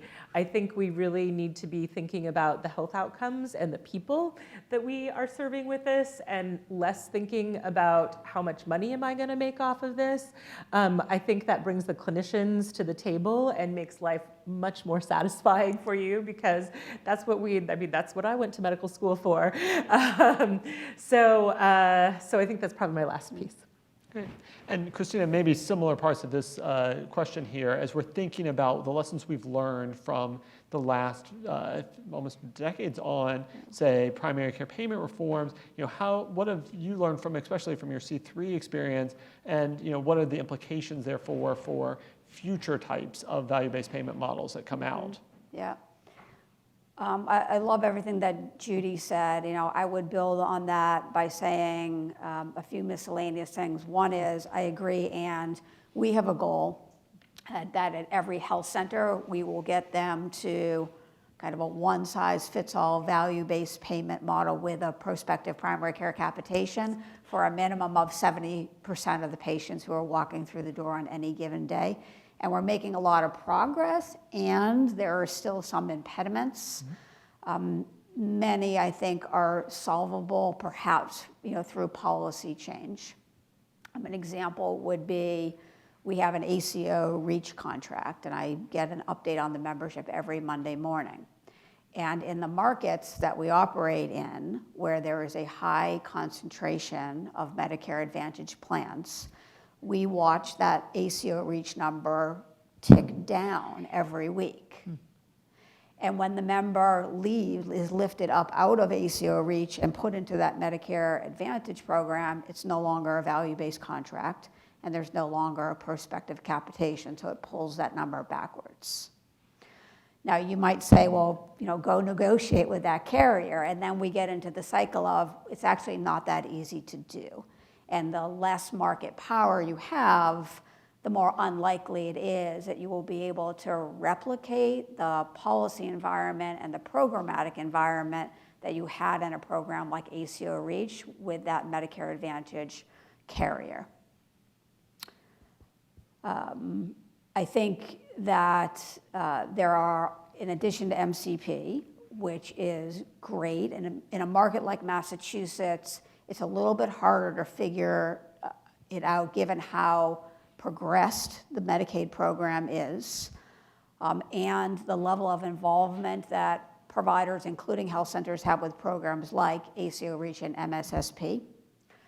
And you could think about how to further evolve some of those programs. Like, for example, could we get a prospective primary care capitation as part of MSSP? That would, in one fell swoop, really tick up those numbers toward 70%. The last comment that I would say is, for health centers, generally speaking, Medicaid is about 50 to 60% of the population served. And in the Medicare programs like MSSP and ACO REACH, about 50% of the beneficiaries attributed to health centers in those programs are people who are so-called dually eligible, people who have Medicaid and Medicare and are over 65 and under 65. And so the Medicaid and the Medicare universe really come together. And so the Medicaid managed care plans become very, very important in this, in Massachusetts and throughout the country. And I think that's also an area where we could look at progressing policy. In states where there is an MCO program, the state does have pretty broad authority over those programs. And so CMS, perhaps in collaboration with HRSA, could certainly think about what are some major strategic tenets that should be a one-size-fits-all in a state MCO program, and have the state issue a guidance around those policy priorities that would, I think, live up to the spirit of what a state like Washington is looking to do in an all-payer model on getting uniformity and alignment driving toward advanced VBC. And so in these sort of opening questions, we've had a number of topics that have really cut across all three of your remarks. And so I wanted to do a little bit of a deeper dive on some of these. One theme that came up in all of your remarks and has been a cornerstone of several of the new CMS primary care reforms, like ACO REACH or Medicare Primary, is really that focus on health equity and making that very explicit, and compared to maybe earlier that might have been a more implicit goal in those models. And that takes a number of forms. There are focus on social drivers of health. There's a focus really on closing disparities. There's thoughts on how we're making sure that the models are engaging providers outside of maybe more traditional provider environments. And so wanted to talk with each of you about the efforts that you all have taken, or the lessons that you all have seen in how value-based payment has been able to help advance health equity in some of those dimensions. And maybe picking on somebody, I'm going to pick on Judy maybe first to see some opening thoughts there. But Christina and Vicki, definitely want to hear your thoughts too. Yes. Yeah, this is a really important piece that I think we're evolving and have really accelerated that evolution in the last few years as we focus on it. I think helping folks understand, and this is one part where we're still having a lot of discussions of how do you successfully integrate screening for social determinants of health, but then more importantly, how do you do something about it? Because partnering with community organizations can be difficult. There can be changes to sort of what community organizations are doing what and how you connect people. And so I think that is a really key piece in these models of like, what does that look like? Washington State just had its 1115 waiver renewed. We have these accountable communities of health, which are slightly different than the Medicare accountable communities. But one of the things they're really tasked with is helping be that sort of infrastructure of how do you help practices connect the folks that have needs to the organizations that can help them in sort of a warm handoff kind of way, which I think is important. The other piece that I think is important and is part of making care primary and was part of the last conversation is the data. Like, how do you figure out what the data is, both in terms of where people have needs, but then how people are connected, and how do you stratify quality measures by race, ethnicity, language, various structures that help sort of you figure out where those disparities are and how you might target them. And I think we are all in a journey about how to do that with, because it's a different kind of data than we're used to. It's not just claims, but it's claims and these other pieces that really make up the substrate of medical care as it needs to be. And Judy, I'm mildly surprised that you didn't put your land hat on here for a second and talk about the Health Equity yes. Action Team. But maybe I'm going to turn to Christina. No, unless you want to add there, or maybe I'll have sure. Christina Yes, talk about if this. you don't know about it, the LAN has a it's called the HEAT, the Health Equity Action Team, and there are a number of publications of varying length that you can find on the website that really, I think, help health systems and clinics sort of figure out where they can latch into this value-based journey. We also have an accountable care curve. Maybe I'll extend that privilege that you just gave me. That is newly released and describes how to get to accountable care from just learning to all the way you are fully advanced. There's sort of 4 steps along the way, but the website has a number of resources that can be helpful to practices wherever they are on their value-based journey to figure out how to think about threads of health equity, of payment, of multi-payer alignment that I think are very helpful. So thanks, Rob. And Christina, I know you've also been involved with the Health Equity Action Team, but also have thought about equity from the lens of your current organization. So would value the thoughts that you're having here and lessons for others. Yeah, I mean, first let me build off of something that Judy touched on and then talk about a program that we're deeply, deeply engaged in called the Flexible Services Program. So when we set up the company, one of the things that we knew is that we did want access to the broadest set of data elements we could possibly harness. So we have an enterprise data warehouse, and in that data warehouse, we have all of our paid claims data. We also have all of our structured EHR data.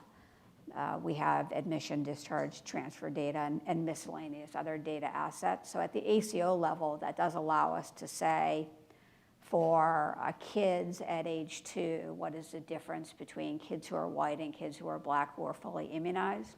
And we can see that at the ACO aggregate level, and then we can show health centers specifically how they're doing and how they're doing against the average or against health centers in their geography. So that has been incredibly helpful. We still have challenges, right? The market is evolving, which is a great thing around data collection. So for example, the state of Massachusetts is now asking us to collect and report on sexual orientation and gender identity information. That is something that some health centers have been collecting for years and is newer for other health centers. And some EHR products have those fields pretty dialed in, and others are still working on that. Ditto for collecting meaningful information on members' experience of whether they believe they have a disability. So some is pretty well established, and others is very much a work in progress. And Vicki, are there things you want to add in terms of thinking about social drivers of health and other types of health equity work that you've been doing, especially as part of ACO REACH? Yeah, I think I can give you a patient example that illustrates what we're doing. So I had a nice Medicare lady come in. She was to go over her blood work, and her whole visit, she's just flustered, and she's not listening to what I'm saying. And finally I stopped and I said, Mrs. Smith, what's going on? And she said, I don't have health insurance. I'm like, what do you mean you don't have health insurance? You're here seeing me today about this. And so getting through to all of that, it turned out she was having trouble with her computer at home, logging in. She couldn't see her different websites with her pharmacy and her health insurance. So I was able to initiate a care coordinator to go out to her home and do a home visit that same day. It helped her get back into her computer, and she just said to me, I think there's something more here. As I'm in the home, I'm seeing other things. I think you should really evaluate Mrs. Smith for something else going on. We bring her back in, do some testing. Turns out Mrs. Smith has early dementia. And so because of that, this is something in fee-for-service medicine, I would have just unfortunately been like, I'm sorry, Mrs. Smith, good luck with your computer, see ya, I gotta go to the next patient. But I was able to take the time with her. I was able to wrap services around her. We got her hooked up with, driving evaluation, area agency on aging. Do we need to get you in a facility? She has no family to help support her. Also medically, what other things do we need to think about from a medication perspective? So truly, I think that's an example of, bubble wrapping the patient, making sure that all of their healthcare needs are addressed, not just what, her blood work was fine, but it was really all the other things that we needed to address. And actually, I think that is a nice lead into the next theme that I heard from all of you, which is all of this takes time. So it is easy from a policy perspective to say, well, this is how we're going to change where we're going to pay for, say, primary care, and then therefore people should go on and change the way they're delivering medicine and delivering clinical care. In reality, it probably took a little while to set up, say, a home visit program, or to set up that group of care coordinators, or to set up the data systems that we've been talking about. And so would love to talk with each of you about what type of time frame is reasonable to help develop those types of competencies, and what type of investment is needed to make sure the models have that built in, so that groups are able to have access to that upfront capital, which many types of primary care practices, especially those in the safety net, don't necessarily have easy access to. And Vicki, I'm going to pick on you just a little bit here, since you gave a good patient story, on just sharing a few thoughts on that type of the time to reach those competencies, the investments that you had to put through, and how all that fits together in the models that you're participating in. I think it's really critical when we talk about this to make sure, I think to your point earlier, we have to compensate for the care that you provide. Like, again, traditionally the fee-for-service treadmill, you're running, and that's how you get paid. Well, now, if you're providing higher level care, but you're still compensating on that fee-for-service treadmill, you're not going to get anywhere. You have to really, invest in the areas where you're going to see that return and make sure. And again, I'm a little biased being in primary care, but it's not primary care, because we are less than 10% of the total spend. So we actually need to boost, primary care and invest in primary care, and really look at some of the other areas that were brought up today. I think we still need our specialists and we need those engagements, but also thinking about how that translates into value. And I think that's really key going forward. And maybe, Christina, I'm going to pick on you next.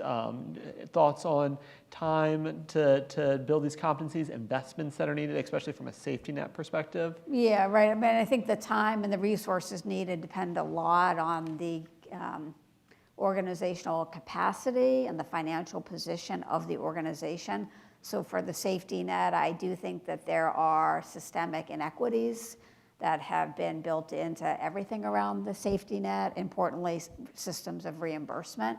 So I do think that that needs to be looked at differently, to your point, both in terms of the investments that are needed, how long it might take, and specifically on the investments, a way to structure investments that don't get billed back into a decrementing the initial investment on earned shared savings. That it should sort of be a recognition of there are some systemic inequities here, and we're just going to make some no strings attached investments, as long as the investments are for specific things and the work gets done, but not something that then if you beat shared savings, we're going to take that money back. I think that that's a big disincentive and creates a lot of anxiety for safety net providers.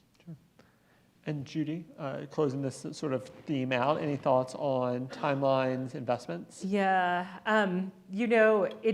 I said earlier, it takes a lot of time, both changing sort of what you're used to. I'm sure in your system, when you started this, you were like, wait, this is what I do. I go do this, and then I do this. And so figuring out a new way to do that, I think, is hard. The other piece that I'd say, and this is true for both, it's probably true for everyone, but I think acutely in primary care and in behavioral health, is the workforce.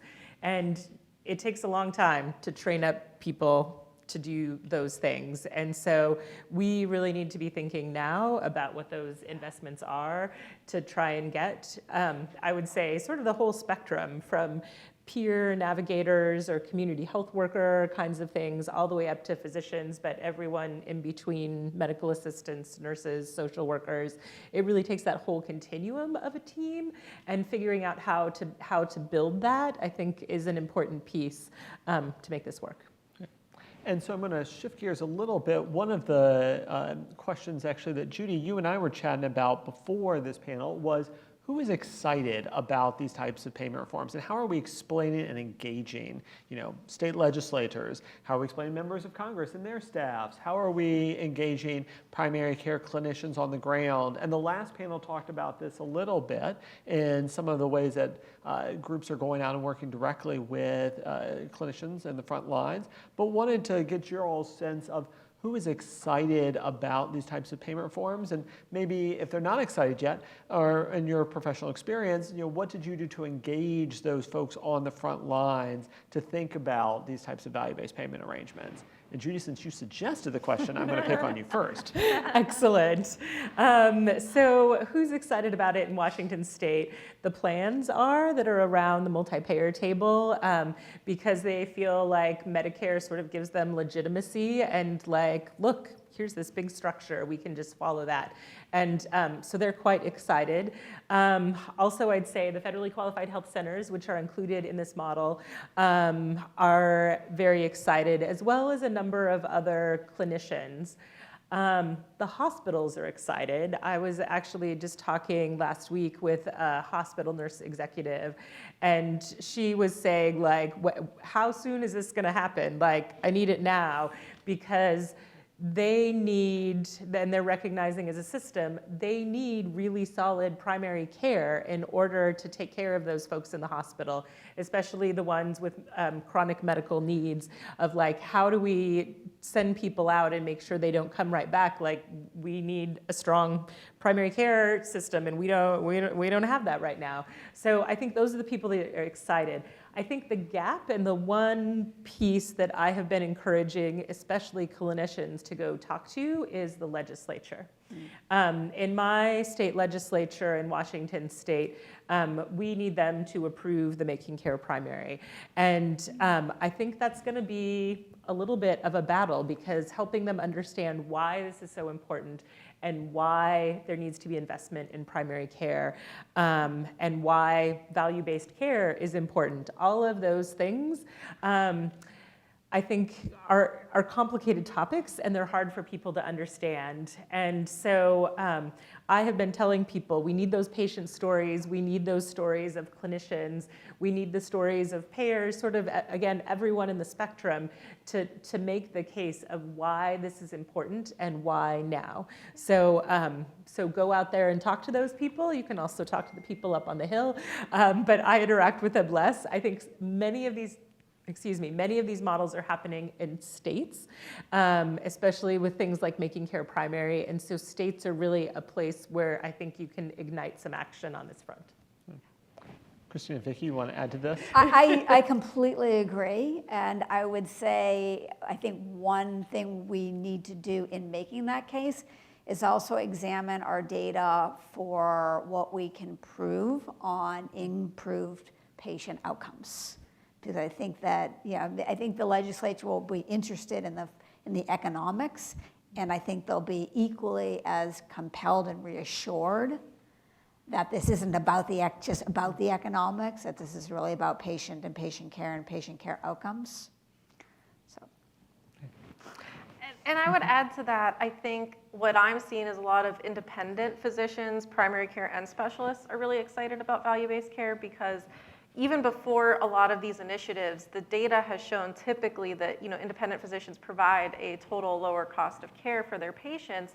And so but yet, again, in primary care, we're always the last to everything. And so reinforcing that, this is something that you can do and be sustainable and provide that level of care, because when you're in training, when you're in medical school, you don't think about the economics of it. You think you're just going to come out and make everybody better. In reality, you have to think about the economics of it, or you're not going to be able to support what you're doing.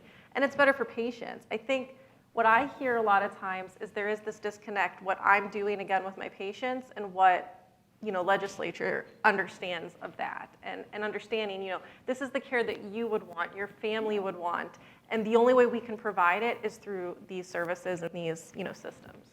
Okay. And I think that is actually a good lead-in for my final question, because the clock is telling me we have 4 minutes left, and we will take a coffee break outside, which is our next panel is going to talk about specialist engagement and value-based payment and these types of accountable care arrangements.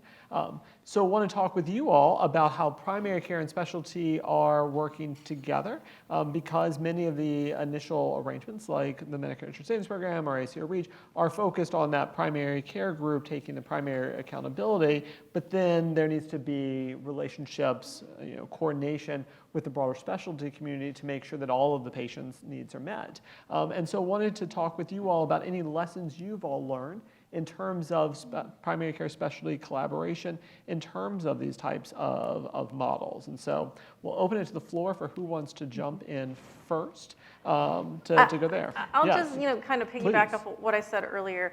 I think our specialists have been really engaged. So we are educating them. I think so much of the transition to value-based care is education. What does that mean? And how can you be a part of it? And I think a lot of the specialists do want to be a part of that. You're gonna have certain groups that just don't want to hear it, and they're not going to change things. We don't focus there. We focus on the people that want to change things, and they are excited about it too, because when you explain it, it's again that level of care that they want for their patients as well. And so education, I think, is really huge, and making sure that we are a team and coordinating care as a team. I'll go next. I'm going to say behavioral health as a particular example of specialists with primary care is one thing that we are doing well, I think, in Washington. There's always more to go, but thinking about in primary care, how do you embed some of those behavioral health specialists or have collaborative care agreements, or we also have a phone line that clinicians can call and talk to a psychiatrist to get information about prescribing or sort of what I do next. It's kind of more real time. So all of that is handy.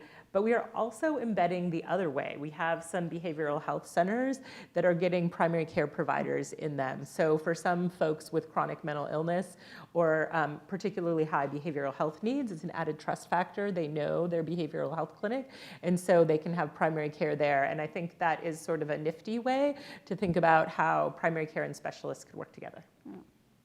Yeah, I think in federally qualified health centers that access to specialty care has always been an issue. I think the pandemic, with all of the pain and suffering that we all endured, there are certainly some silver linings. And I think the emergence of primary care providers being able to access synchronous and asynchronous access to specialty services, I think has done two things. One, it has increased their access, it's not perfect, but it's increased their access to needed specialty services. And I think to some extent, it has had the specialists who patients still go see in person a little bit more cognizant that they could potentially have an industry threat right around disintermediating them, to be motivated to create some more responsiveness to the needs of community health centers. Well, I want to take the time to thank our panelists here. And appreciated this conversation, really diving into what we've learned from primary care, value-based payment and accountable care, and what the lessons are for future ones at all levels and from all different types of clinics and providers. So we're going to take a 10-minute break. I think it's around 2:50-ish now, so we'll get back together around 3 and really dive into what we can do with specialists. Thank you. Thank you. Thank you so much. All right, I'd like to thank all of you who have been with us today and welcome you back to the latter part of today's meeting. I know we've had a lot of, at least for those of us who are here in the National Press Club, chances for discussion and further exchanges of idea, which is great. And we're going to take that to our next panel, which is focusing on specialty care. As has come up repeatedly in our session today, this is a critical part of getting to the 2030 100% goals on coordinated, personalized care for all Medicare beneficiaries. Specialists comprise most of the physician workforce in the United States. They oversee the vast majority of healthcare spending. But as we've talked about, their engagement in value-based care reforms to date has been limited. Some notable programs in Medicare Advantage, and also importantly, over the past year, CMS and CMMI activities around a specialty care strategy that includes steps to address many of the challenges in engaging specialists and supporting them effectively in the new whole person care models. That includes next steps to support better acute, intensive care in hospitals, major procedures for people who need them. It includes steps to support specialists who are engaged in those very serious episodes of care that still too many Americans face, whether it's cancer, chronic kidney disease progression, or other very serious illnesses, and also the need for specialty care to fit into whole person longitudinal care with the growing number of opportunities for focused intervention, to help prevent the progression of serious conditions to needing hospital care, costly complications, and preserving patients' functional status, maybe even blocking or reversing disease progression. So lots of opportunities here, and as we've heard about today, while this overall specialty strategy is still in its early stages, CMS just completed requests for information this past month where they got a lot of information back. This is a great time to talk about moving forward on how specialty care can succeed as an integral part of these coming accountable care models. And so with that, I'd like to welcome our panelists to the stage and to joining us online. So come on up for those of you who are here, and save that close seat for me. In no particular order, I'd like to introduce Richard Ashenoff, who's Executive Director of Memorial Health Network in Miami. That's a physician-led ACO in Florida that uses value-based payments and other supports to provide care for over 300,000 patients. Also like to welcome my longtime colleague Larry Kosinski, founder and chief medical officer of Sonar MD, which is a value-based care coordination solution for complex chronic diseases, particularly in the gastrointestinal space. And Larry is also a leader in the American Gastroenterologic Association and a participant in the PTAC program, which CMS has highlighted as part of the specialty strategy, will be an important collaborator. The Physician-Focused Payment Model Technical Advisory Committee. And also like to welcome another longtime colleague, including at Duke, Chad Mather III. Dr. Mather is a clinical associate at Duke in orthopedics. He also is the chief medical officer for specialty care at Optum and has been involved in the AAOS leadership efforts around engaging in whole person care. So I want to get started by turning to each of our, and fourth, and certainly not least, and I forgot because now I see her on screen, Karen, thanks for being with us. I'm glad I didn't make this what would have been a very important oversight. Very pleased to welcome Dr. Karen Joint-Maddox, who's a cardiologist serving as co-director of the Center for Advancing Health Services at Washington University School of Medicine in St. Louis.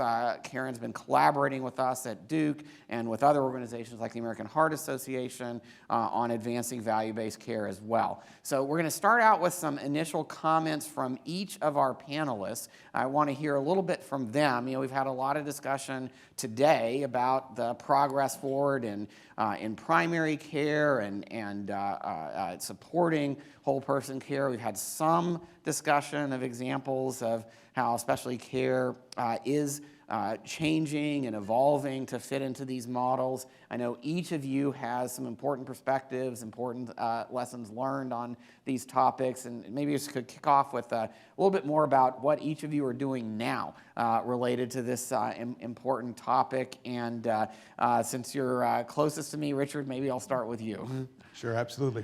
Good afternoon. Thank you so much for having me. My name is Rich Ashenoff. I'm the executive director for Memorial Healthcare Systems Clinically Integrated Network. So we have a commercial CIN that covers approximately 300,000 commercial lives over 5 contracts in the Tri-County area in South Florida, Miami-Dade, Broward, and Palm Beach County. And I'm also the executive director for Broward Guardian, our Medicare ACO that participates in the Medicare Shared Savings Program. You know, someone mentioned earlier that when we are discussing managing total medical costs, it's imperative that the specialist be at the table. And I agree with that 100%. I have to tell you, it wasn't by choice in my particular situation. Memorial Healthcare System is a public, not-for-profit healthcare system. It's the safety net provider in South Broward County.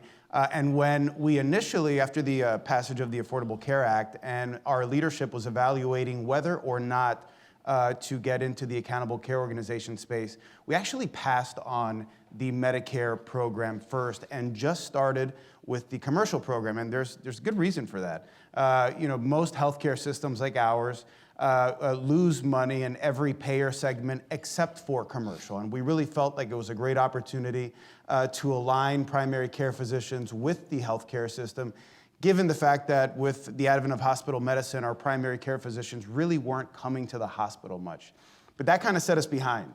Our market, as you can imagine, is extremely competitive. We have a very large ACO REACH program down in Miami that was started by a longtime healthcare entrepreneur that's very, very successful in South Florida. And we have one of the top ACOs in the country in Palm Beach ACO just north of us. On top of that, you know, we see a lot of consolidation occurring not only in the primary care market in South Florida, but in the specialist market. And the demand for specialists and for primary care far exceeds the supply. So we have a bit of a conundrum. In 2020, my organization decided to finish the acquisition of an accountable care organization that we assisted a group of community providers to establish back in 2014. But we really felt like we had the infrastructure needed to be successful in the accountable care space. But given the fact that our healthcare system is a one tax ID number healthcare system, when we acquired the ACO, all of our specialists were included in the ACO. And a third of our attribution was actually attributed to specialists, oncology, cardiology. So it was an imperative that we engage these folks and ensure that they had a seat at the table and a say in what was going on at the organization. And I have many, many stories of what we've done, and I'm sure we'll get into that, but that's a little bit about my organization and about me. Very excited about discussing how we engage specialists. Thanks, Rich. We're going to do more of that. Larry?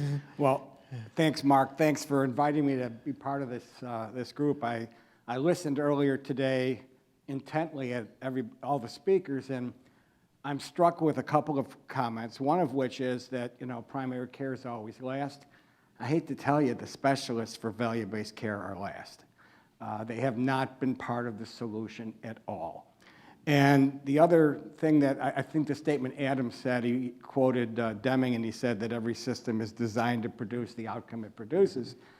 You know, if you pay specialists a lot of money to take care of healthy patients and do repetitive procedures all day, you shouldn't wonder why they're not very interested in being in value-based care. Anyway, I spent 35 years practicing clinical gastroenterology in the suburbs of Chicago. Lived and died with my Chicago Bears all that time. But for the last 10 years, I've been passionately involved with value-based care. And as Mark said, I started a company named Sonar MD.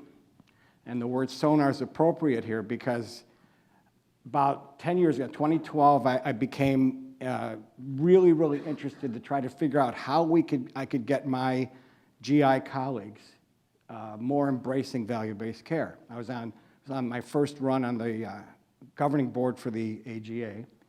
And so I went to our local Blue Cross plan, and all I wanted was, how much does it cost to take care of inflammatory bowel disease, the most complicated set of illnesses that GIs take care of?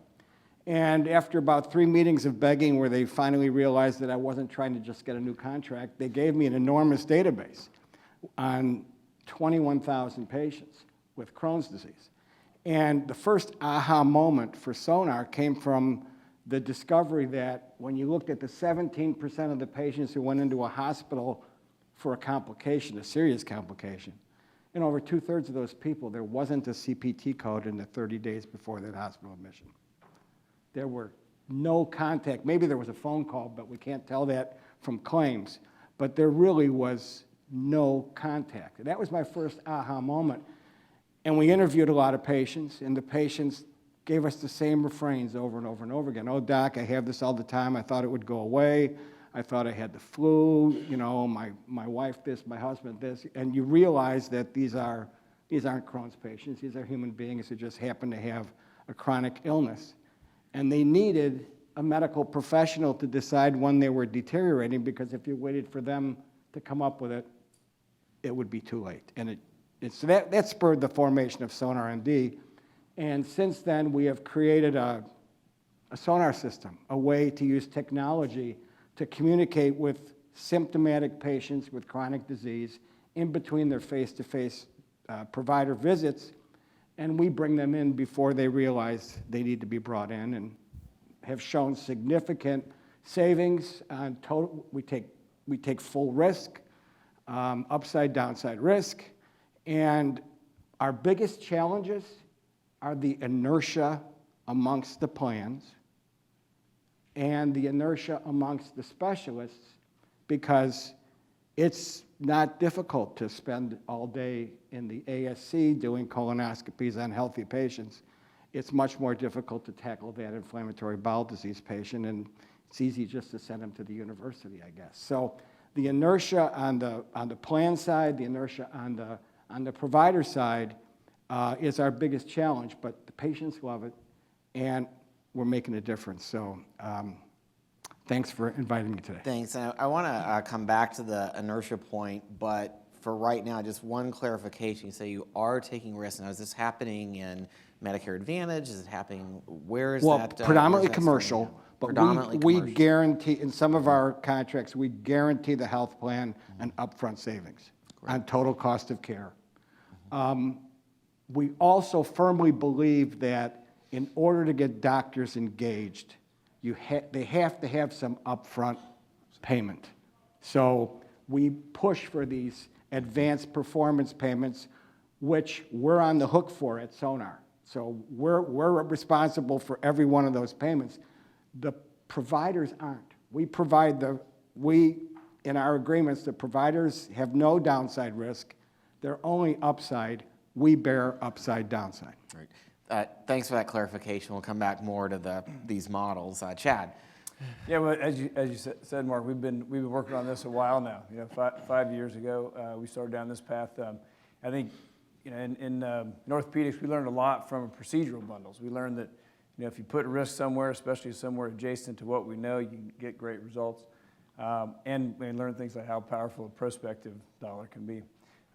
But in a lot of specialty care, and especially in orthopedics, you've got to move upstream, because it's the surgery itself that drives the cost of care. And so we started 5 or so years ago trying to build condition-based models and condition-based incentives.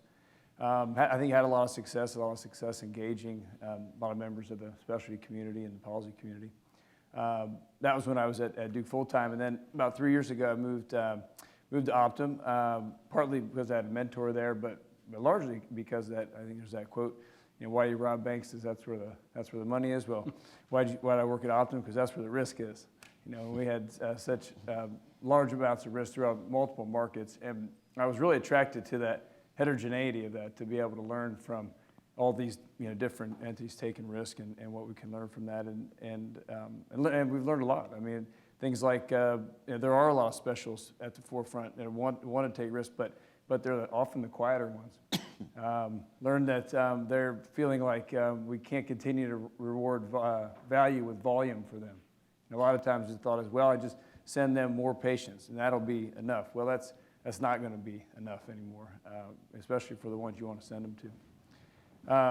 And then I moved to a full-time role about a year ago in my CMO role now, where I'm actually employed by SCA Health, which is fully owned by Optum, but is a separate entity, run separately. So it's get the best of both worlds. You know, it's a smaller company focused on specialty care, but still with access to the entire ecosystem there. And that's what, and the reason I moved to that role was the excitement about the specialty ACO that we were building.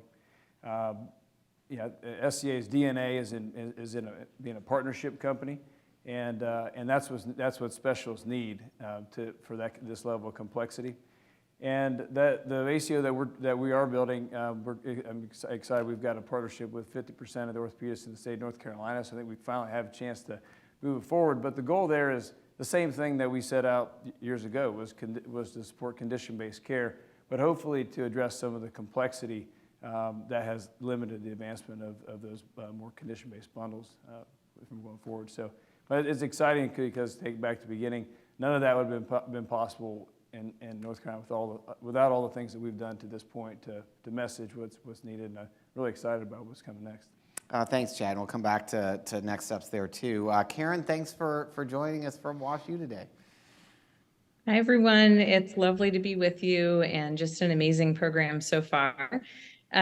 Thrilled to be able to talk a little bit about cardiology. The reason I'm here and not there is because I'm rounding on the inpatient cardiology service, where we are doing amazing things for people. We're saving lives and keeping patients alive that we could never have done 20 years ago.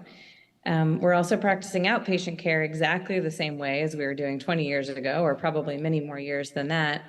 And so I've been really struck in thinking through how specialty care and sort of the ACO philosophy can come together, which is to say that we're really stuck in the specialty model in a great deal of inertia, in an old way of doing business. We have long wait times. We have no urgent care of our own. We send people to the emergency department. We don't practice team-based care, and we're really driven by in-person episodic interactions that don't mesh with how patients experience their lives. You know, cardiovascular disease is still the most common killer in the U.S. It's half of Medicare beneficiaries, sort of, if you don't include risk factors, but actually nearly half have established cardiovascular disease.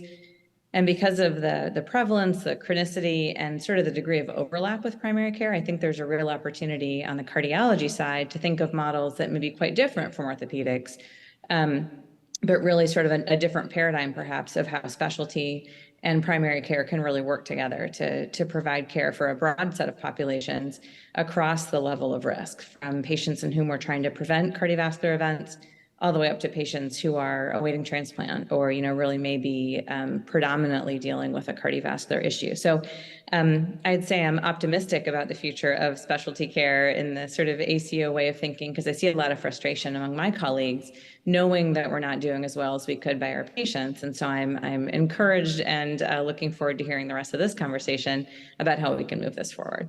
Great, thanks for all your perspectives. So as we just hearing about from each of you about how important the care, the specialties you're involved with is for the well-being of Medicare beneficiaries and you know, frankly, all Americans, you can see why these issues are so important. But it's interesting that some of the leading efforts that you were just describing have occurred outside of Medicare. Rich, you started out talking about commercial, Larry, commercial, Chad, commercial. So it seems a bit flipped from what we've heard on the primary care side earlier today, where a lot of work in ACOs in Medicare, thanks to shared savings programs and Medicare Advantage activities, really expanded strong primary care there. So I know that's the main purpose of the panel, but as an introduction to how it could go faster and be more effective in Medicare, why does this happen first in commercial? I mean, commercial is lower on the ACO penetration scores and everything else. Rich, you lived through this.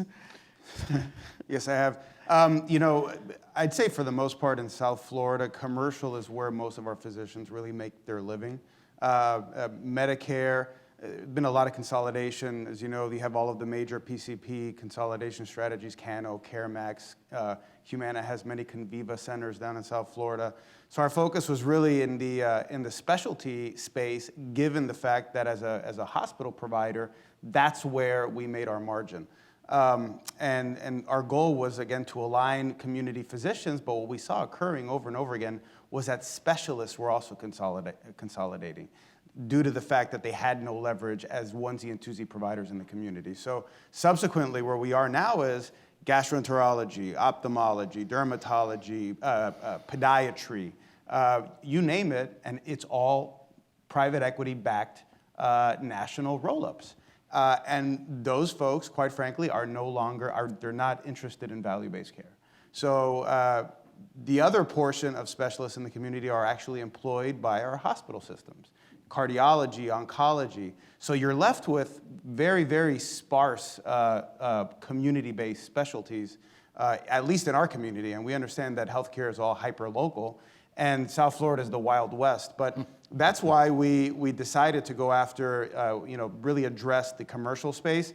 And we had willing payers that were willing to sit with us and address how they were going to tackle rising healthcare costs. And this is focused on moving towards more of a per person subcapitation type models and that's exactly that sort of right. thing. That's exactly and right. the promise is you're going to be less expensive and you're taking some risk for that compared to this other, kind of more traditional commercial procedure-based, which is widely regarded as pretty lucrative these days, better than that alternative. Absolutely, and we're having to combat several notions out there. There's the messaging typically is that healthcare systems monopolize care, we overutilize, and we have to use data to show people, especially in the commercial space. Sure, per click, our unit costs may be higher, but if you look at the patient journey longitudinally, the quality is going to be better, the outcomes are going to be better, and we don't actually utilize as much as people think we do. So utilizing data is key with convincing specialists. Larry, Chad, your case with commercial payers, has that been similar? I didn't start with commercial. In fact, when the physician-focused payment model was approved under MACRA 2016, I was one of the first people in the to door. embrace it.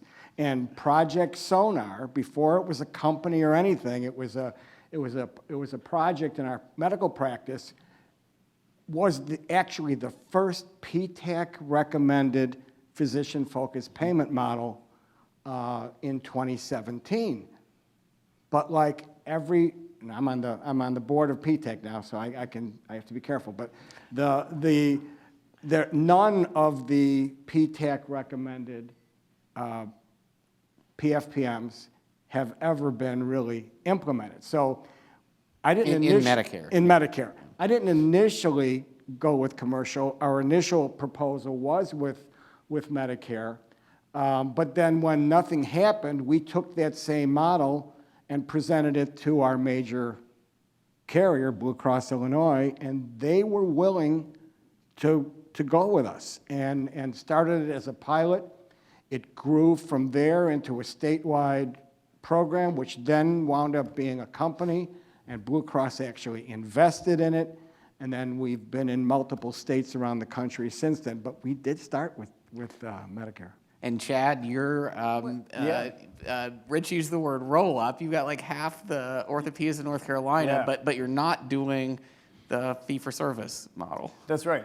Well, I think a lot of it's built on familiarity and trust. And in the state of North Carolina, that's what being able to do. We're doing in North Carolina, but it's people that we know on all sides of the components from the payer to the clinicians. And when you're doing something new and big like this, you've got to have some trust in each other, know each other to be able to do it. And commercial is a partner for this? Yeah. Well, working on that, but hopefully, yeah. And it's around, again, kind of same model, more about subcapitation, total cost of care. I think this is more of a global risk retrospective model. I think what we have learned in some of our prospective subcapitated experiences is that's a big change. That's a dramatic change from fee for service, and I think maybe too much change to go from doing some bundles and fee for service all the way to subcaps. I think too much, and we think that this step in between, which everybody's still getting generally paid the way they were, like a typical ACO, and then is again aligned with the way that the primary care-based ACOs are being compensated and so on. So there's that familiarity. I think we think it strikes the sweet spot between being big enough that it signals it's time to move forward to the clinicians, but also being simple enough that we can manage it from the payer side. Okay, so moving from Larry's 2016 experience and what you all have described as steps forward in commercial, where the prices are high, the spending is very high, and the primary care maybe is not big and is moving as fast as in Medicare. If we're going to put the two together, stronger, accountable primary care, where, as you heard on the last panel, the object really isn't to save money, it's to strengthen care and improve coordination. Not many people are saying that about specialty care, right? Where the objective here is, I think, to get at low value care, at least in part, and improve coordination all at the same time. So let's talk a little bit about the shaping up of CMS's current specialty strategy to change this, maybe put these pieces together. Several major components envisioned here. There are some CMS models for sort of whole person care in the areas of chronic kidney disease, maybe complex, frail patients, homebound patients, et cetera. They're kind of fit in with the existing ACO model. These are part of ACO REACH, and there's some ACO specializing in kidney care and areas like that, whole person. Then there are some bundle models. So CMS, that you all have referenced and people talked about today, the BPCIA, some of the other episode models around shorter term care. So typically starting with a hospitalization. CMS has talked about maybe moving to bundles, including a DRG plus 30 days that might be good for hospitalist care, for procedure-based specialties. We really want to get all that right and good transition in and out before and after. Then there are a few additional models for like major events, especially around cancer. So a big new diagnosis, at least for a while, that's probably the main thing on the patient's mind, the main care that needs to be coordinated.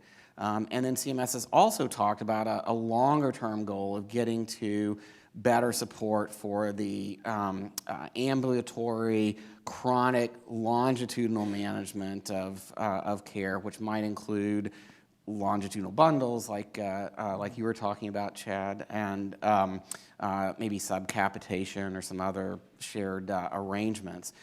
That's kind of a longer term plan. In the short term, the ideas are, well, can we get some data sharing, some measures going that could support better primary specialty coordination, and maybe some initial payments towards care coordination on the primary care side, and maybe on the specialty care side too. So, Karen, let me go to you. What do you think of where we are now, and what's most important for moving the needle on truly coordinated primary and specialty care? You highlighted in your comments, all the amazing stuff that can happen in cardiology now, including keeping people alive, saving their lives in the inpatient setting when there are major events and through major procedures, but that ambulatory care hasn't changed all that much.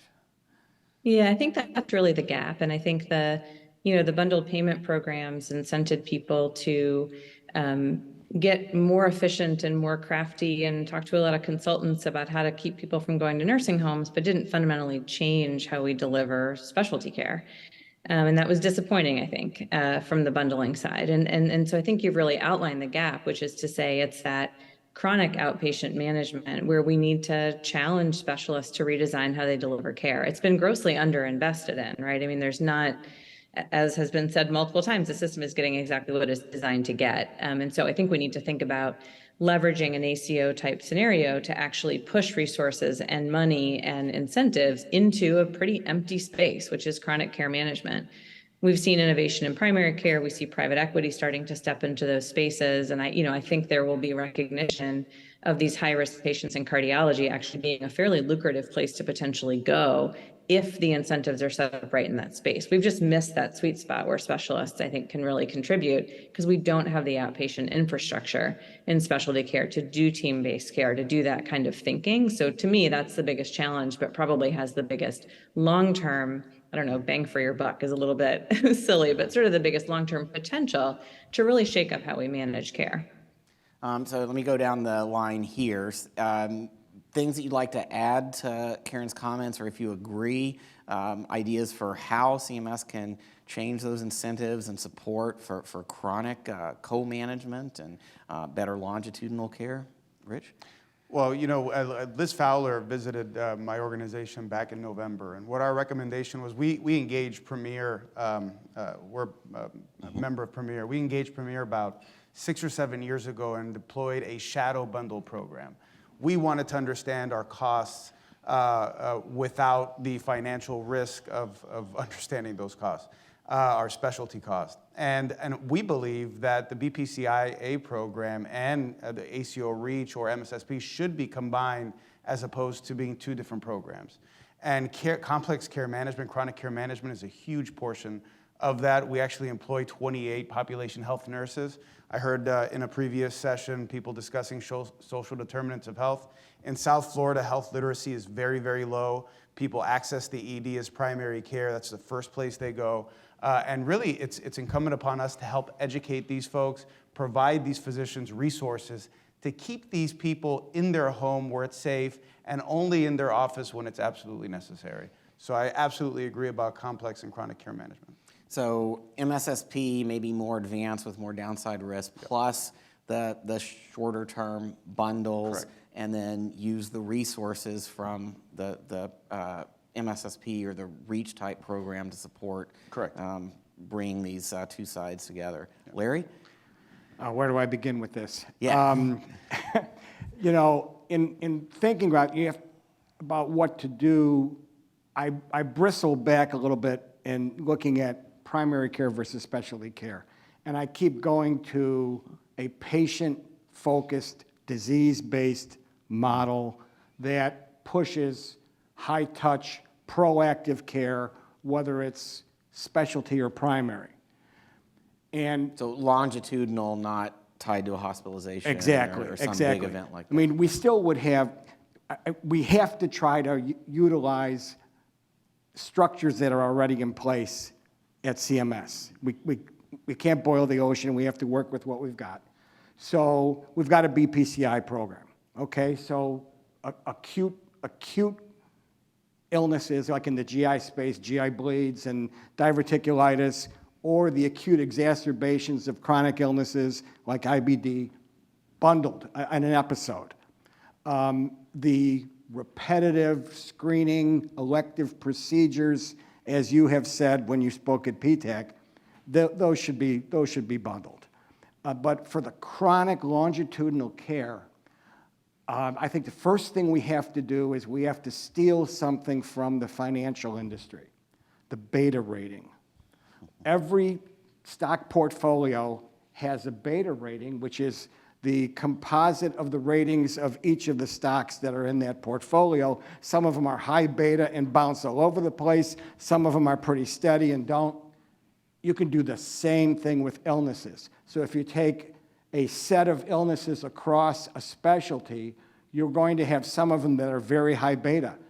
I, without realizing it, chose inflammatory bowel disease to base my work on, and it was the highest beta of all of the GI conditions.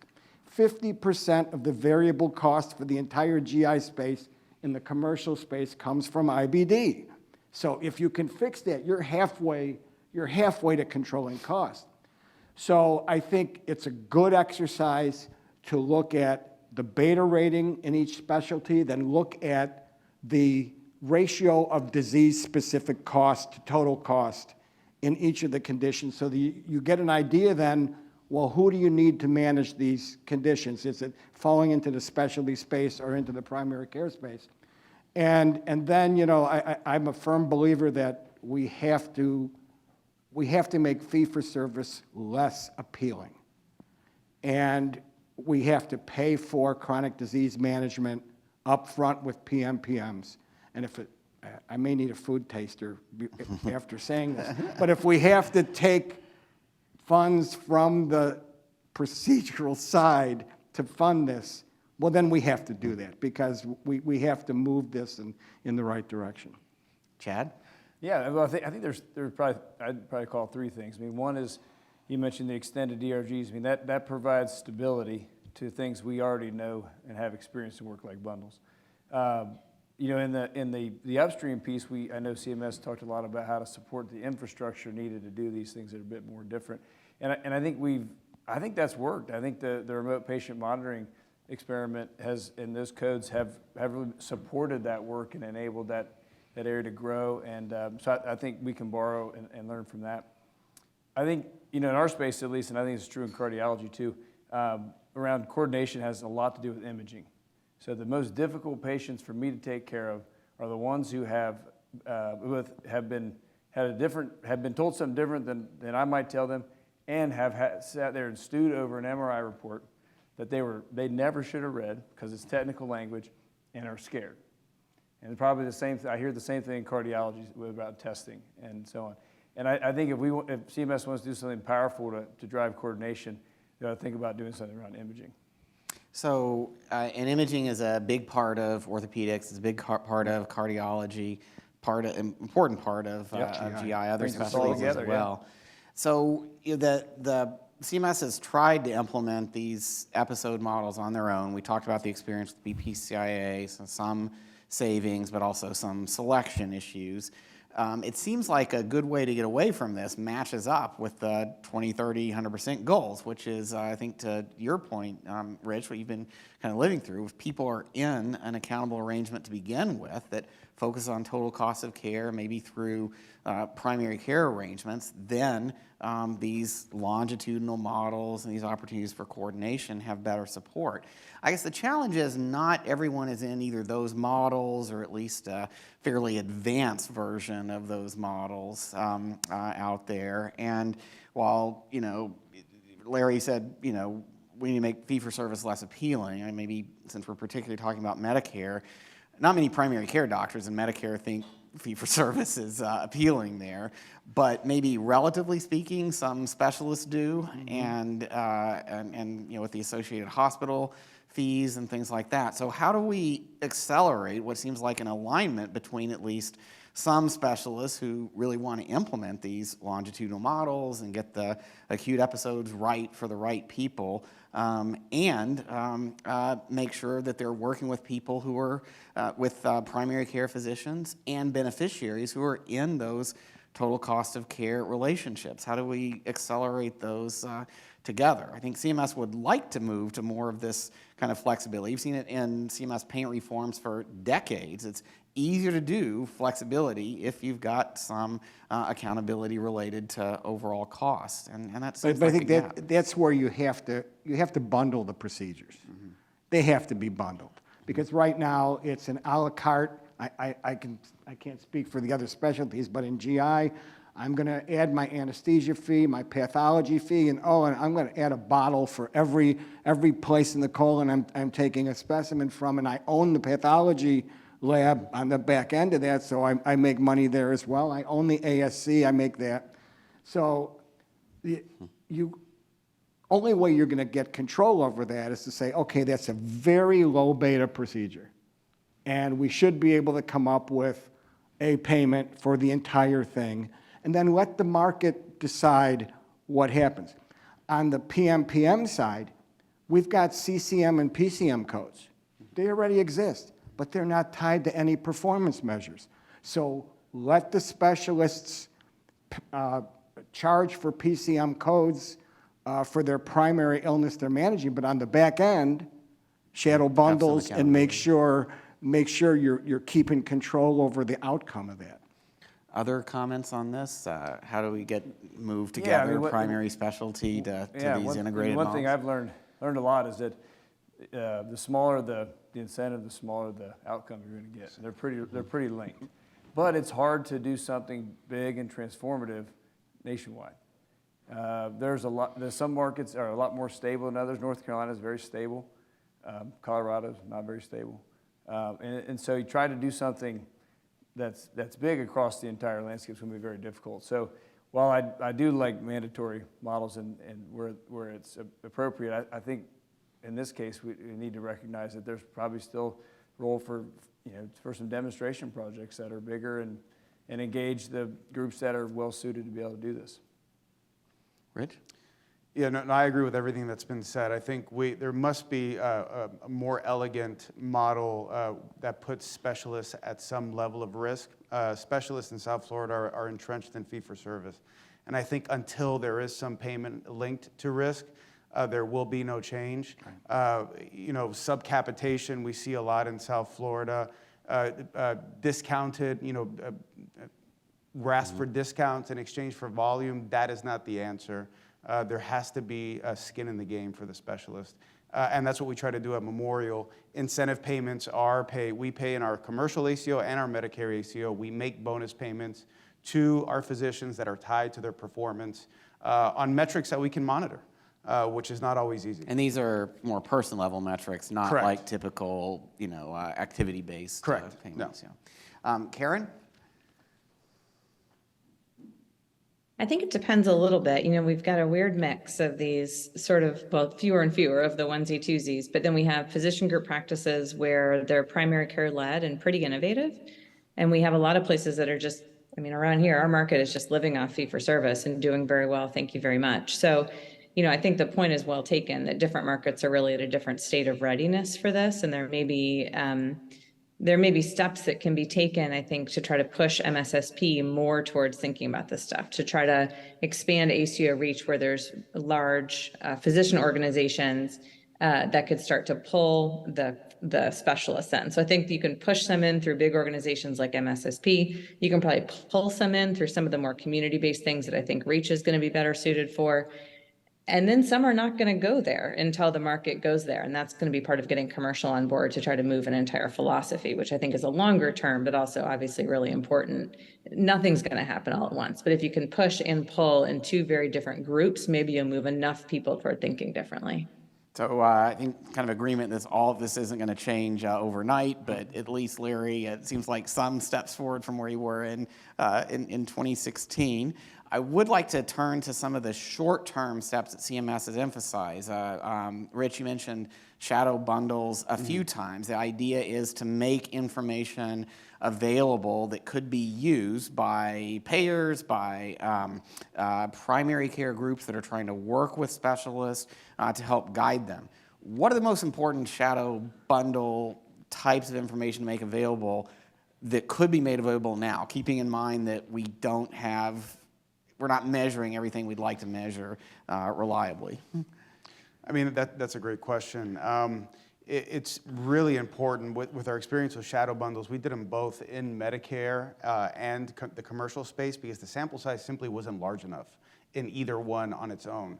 It would be fantastic for CMS to mandate file specifications for commercial payers so that we can really begin to compare apples to apples as opposed to apples and pineapples, which is what we have right now in our programs. Mandates are easier in my experience in CMS when you're getting what you ask for, i.e. ones that measures that people would really like to see. Any specific examples?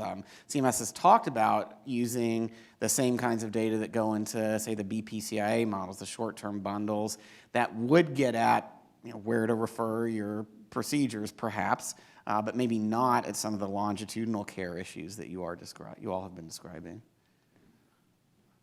Wow, that's I ask hard questions. It's a great question, and it's a difficult one. At the end of the day, the issue that we have with BPCI, we participate in 19 bundles, and it hasn't gone fantastic as of late, as for most people, and that is the problem. The current economic incentives that exist, say, with post-acute providers and our bundle payment program, they're completely misaligned. So there's no way we're going to be successful when the post-acute provider is trying to maximize the number of days the patient is in-house, and we're trying to make sure that they're only there for the time that's absolutely necessary. Yeah. So there has to be an alignment of incentives. If not, if there's no incentive for these physicians and for these groups, then we will stay in fee-for-service. Okay, and that gets back to the challenge. Larry, you're working, you've done some of these models with longitudinal care. What's the most important data there? Our most important data is data that's not in the claims data and not in the EMR. It's the patient-reported outcome measures. I used the word proactive early in my statement. We have to move away from this reactive model, and we have to get out there and be proactive. A lot of the big primary care groups around the country that have succeeded, they've moved to high-touch proactive care. Well, technology's there. I mean, we use a technology platform that's not all that sophisticated. It's gotten more sophisticated over time, but, you know, to be out there pinging the patients, and it's got to be a $0, it's got to be a first dollar claim. First dollar meaning the patient doesn't have a copay, it doesn't hit their deductible. If we really want to proactively go out there and reach people with RPM code, you know, all of those, they have to be first dollar, because there can be no disincentive to a patient being engaged. I think that's one of the most important things we can do.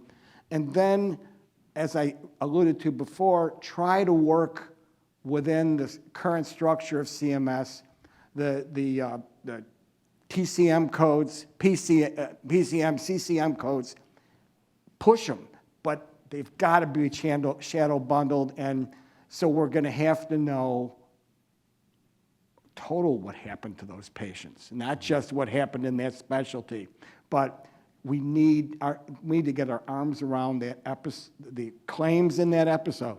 Yeah. So maybe as a starting point, some of the measures of, say, hospitalization rates for your inflammatory bowel disease patients. But you know, it kind of goes back to the earlier discussion we were having. 2030 goal is no one in fee-for-service, everyone in programs that focus on their total health needs and cost and their quality of life and well-being. Hard to see relying on claims data alone and hospitalization rates and the like being the long-term path there.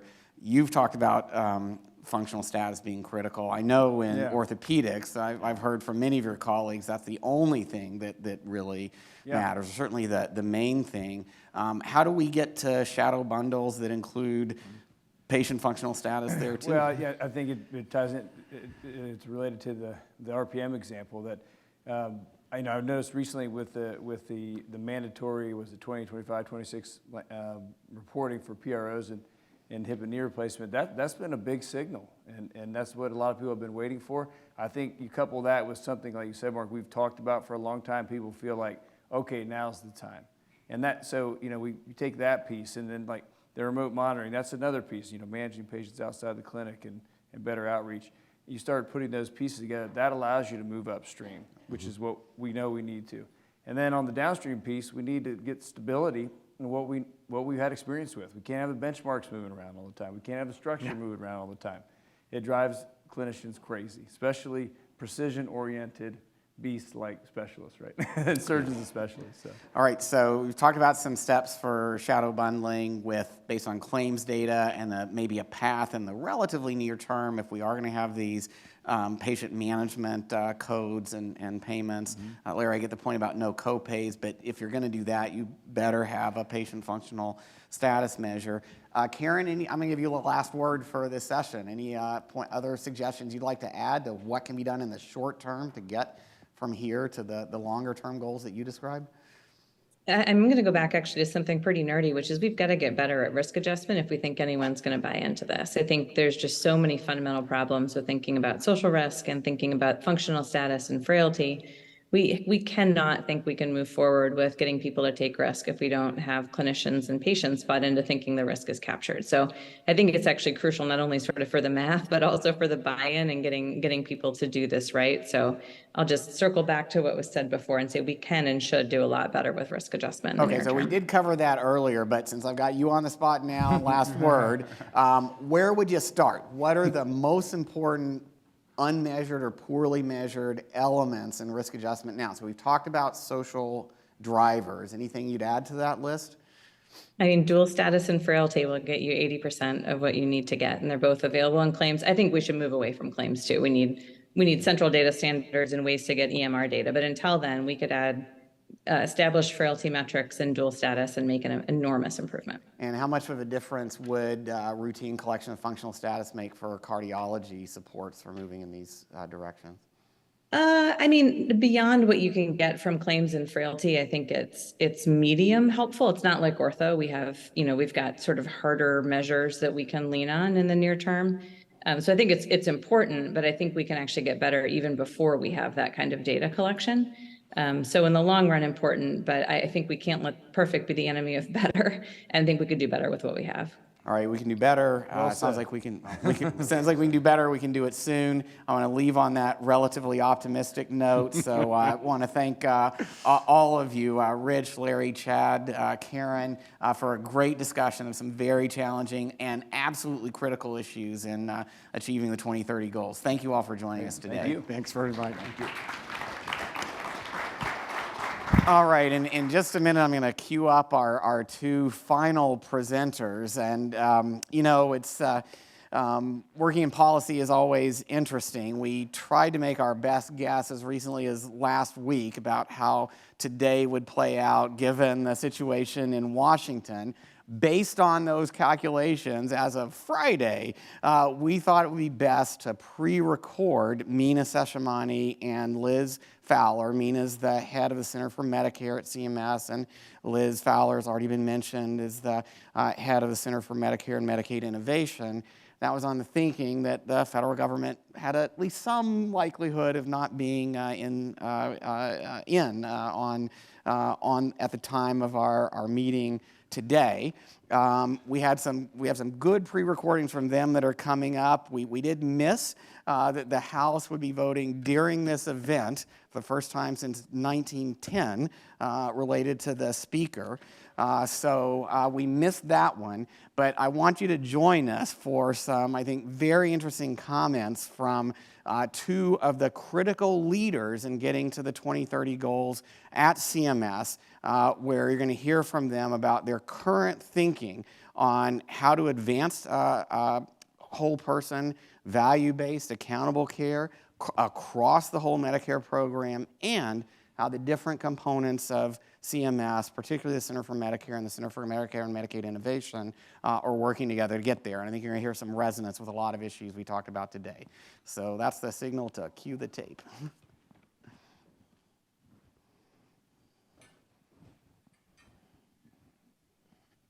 I'm very pleased to be with Dr. Mina Seshimani, the director of the Center for Medicare at CMS. Mina, thank you for joining our conference virtually in advance with all else going on right now. We really appreciate your taking the time for this meeting that has a focus on the CMS goal of enabling all Medicare beneficiaries have access to high quality, coordinated, person-centered care, including advanced primary care, effective specialty care. And your center has an unprecedented amount of activity on its plate, not even counting the potential government shutdown. That includes overseeing traditional Medicare with the shared savings program, also includes the Medicare Advantage program, both of which are critical for the 2030 goals and account for most Medicare beneficiaries today, along with implementing a new drug price negotiation program and the biggest expansion ever of Medicare Part D, also on a very tight legislative timetable. Given all of that, how do you put these priorities together? What's most important for you in terms of advancing these programs in the next few years? Well, Mark, I just want to say thank you to you and your team's flexibility to enable us to do this pre-recording, given, you know, what may potentially happen next week. And it's great to be here with all of you. And to come to your question about what's important for me across all of these, it's the people that we're serving in the Medicare program. It's the people that rely on this program for the healthcare that they need. And that really is the common thread. And so as we are looking at, you know, meeting the goal of 100% of people in Medicare, traditional Medicare, in an accountable care relationship, what does that mean for those people? You know, to have their healthcare providers not only coordinating with each other, but looking beyond those siloed office visits or hospitalizations and thinking about the myriad of experiences that impact their health and the policies that I'm sure we'll talk about that we are doing to try to expand that scope and promote that, you know, more comprehensive look at someone's health. To Medicare Advantage, you know, as you know, we finalized policies around prior authorization to enable access to care and have, you know, clearer rules of the road for what is, you know, medically necessary care, to clamping down on misleading marketing practices. Our team right now is reviewing all these TV ads, in preparation for Medicare open enrollment, right? And we can talk more about that. To, as you mentioned, implementation of the new drug law, where the foundation of the drug price negotiation program is what is the benefit that these drugs are providing to people in the real world, in their communities, where we can consider how this drug compares with alternatives, considering how easy they are to take. Does it enable someone to stay independent in their house and not get hospitalized? So I think there is a common theme across all of these of keeping people at the center to make sure that all of these various programs are really serving to advance health for the people with Medicare and in their communities.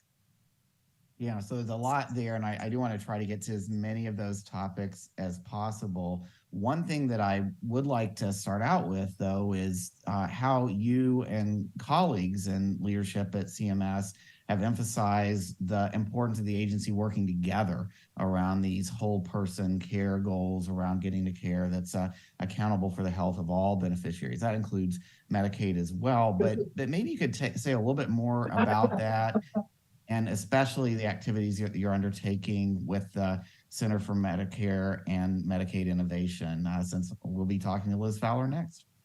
Yes, I mean, we definitely are very much aligned. And, some of this stems from the experiences that I had in my, role before I came to lead the Medicare program, where I was leading care transformation at a major health system and experienced firsthand how lack of alignment among programs can really stymie the change that you need to have that momentum.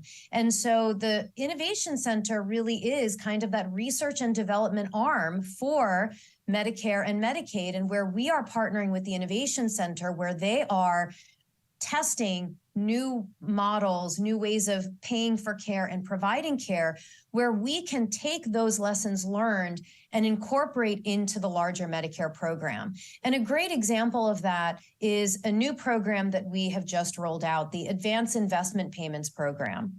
The Innovation Center had an ACO model, Advanced Investment Model, where they provided upfront shared savings dollars to ACOs for them to invest in infrastructure to become an ACO. And the program was very successful, high quality, saved money.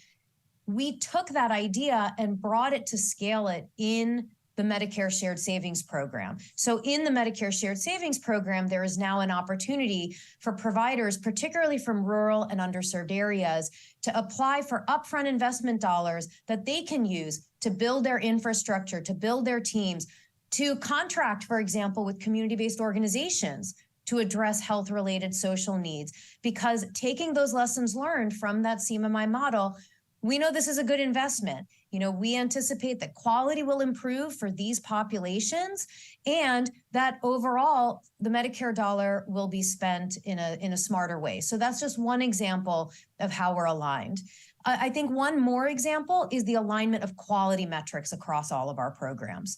We published in the New England Journal of Medicine a paper on how we are creating this universal foundation, a core set of metrics that can be aligned across our program, so that rather than a provider, arguing about is a diabetic who's not in good control, a hemoglobin A1C greater than 8 or a hemoglobin A1C greater than 9. I experienced that firsthand when I was leading care transformation, where you had the big spreadsheet with all of the various metrics, and that just creates confusion and doesn't allow for galvanizing the change that's needed on the ground. So across CMS, we are working to align our quality metrics where appropriate, so that you can have that momentum that you need. Great examples. And I know CMMI is also focusing on that multi-payer alignment issue, even going beyond CMS. But maybe to take a deeper dive in some of the key areas that you mentioned that are critical for getting to the 2030 goal. Primary care.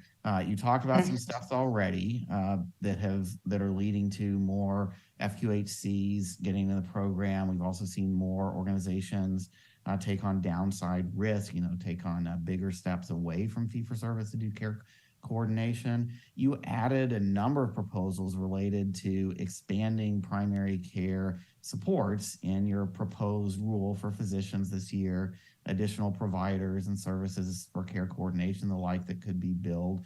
Could you talk a little bit more about how those kinds of steps fit into, as you said, expanding the shared savings program? For example, with this shift to some additional more advanced organizations, with the CMMI program for ACO REACH to get towards further steps away from fee-for-service, how do you see those fitting into the overall strategy for accountable care and shared savings program at CM?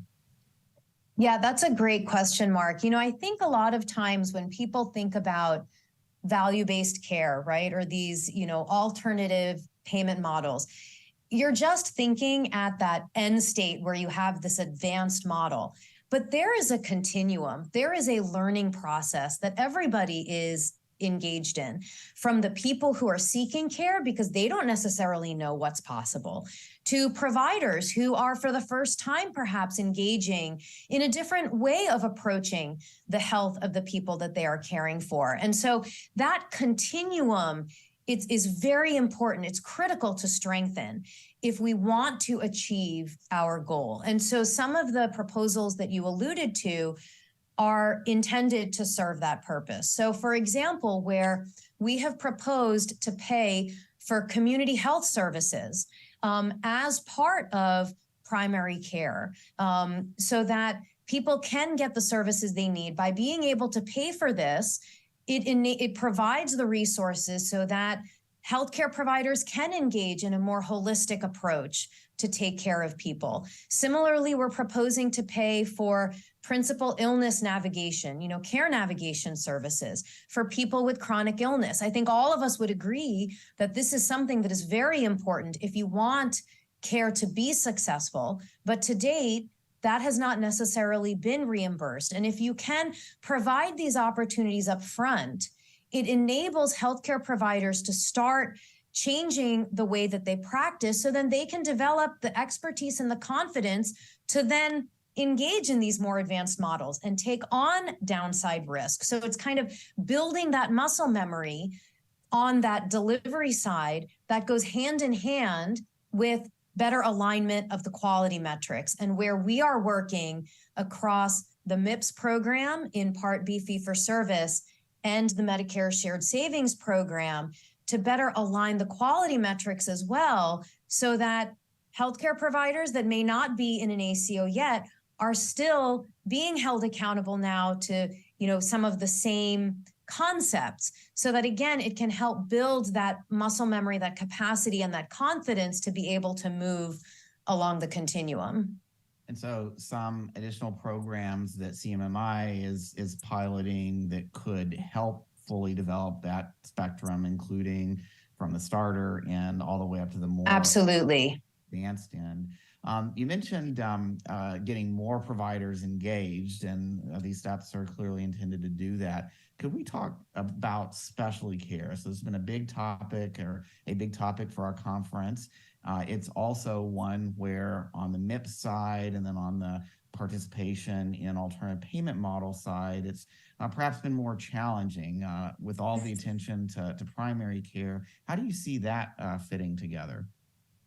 Yeah, I think that this is where some of what we're working on together with the Innovation Center is so important, where we are exploring how are there ways that we can use the Medicare Shared Savings Program as a chassis for some of this innovation, thinking about shadow bundles and other ways that you can bring specialists in. And I will say this also relates to primary care, where in the physician fee schedule, we did a request for comment along the lines of how the Medicare Shared Savings Program can become the chassis for the next phase of accountable care organizations, asking about higher risk tracks, also like we have been exploring with, many others about Are there options for subcapitation or other things with primary care that you can do? And all of this, again, is in alignment with what happens on the Part B fee-for-service side, where we're looking at the quality metrics for specialists and seeing where are there opportunities to align, where appropriate, again, in that theme of having this universal foundation, or core set of metrics. Mm-hmm. Let's talk a little bit about Medicare Advantage. You mentioned earlier some of the steps underway there. You've gotten a lot of press this year for some of the changes in the risk adjustment program to try to address some misalignment between payments for certain diagnoses and therefore the strong incentives to report some of those diagnoses. What do you see as next for Medicare Advantage, given what you've talked about on quality measure alignment, given this overall goal of trying to get Medicare Advantage and the evolving traditional Medicare program to be as effective as possible in delivering whole person care for all of your beneficiaries? Yeah, I mean, I think, again, it comes back to where we started, Mark, that ultimately everything we're doing is really for those people who rely on these programs for their care. And a lot of the policies that we recently finalized are with that front and center. So, for example, prior authorization. We did this request for information on Medicare Advantage when we were starting to engage in our policy making, asking everybody what's working, what isn't. We got more than 4,000 comments covering patient groups, providers, health plans, academics. Everybody mentioned prior authorization, from patients who may have experienced barriers to care, confusion, frustration with navigating, healthcare providers for the administrative burden, feeling they were unable to provide necessary care, and health plans who felt they didn't have clearer rules of the road. And in one of the themes we've been talking about alignment, where we now finalized policies that if there is a coverage decision in traditional Medicare, that applies on the Medicare Advantage side. Where there is not a coverage decision in traditional Medicare, then Medicare Advantage plans must use well-established, publicly available clinical guidelines that they are revisiting on a regular basis at least once a year with their clinical team. And other things like if someone gets a prior authorization approval and then changes plans, that approval goes with them so that you maintain continuity of care, or that prior authorization approval is provided for the duration of a course of treatment. So again, really thinking about how we can best support the people who need the care. And I think, in terms of what you were talking about with risk adjustment, really, again, common sense ways that we can make sure that we are paying accurately so that the dollars are going where they are needed. So updating our data years from 2014 to 2019, updating the diagnostic, nomenclature from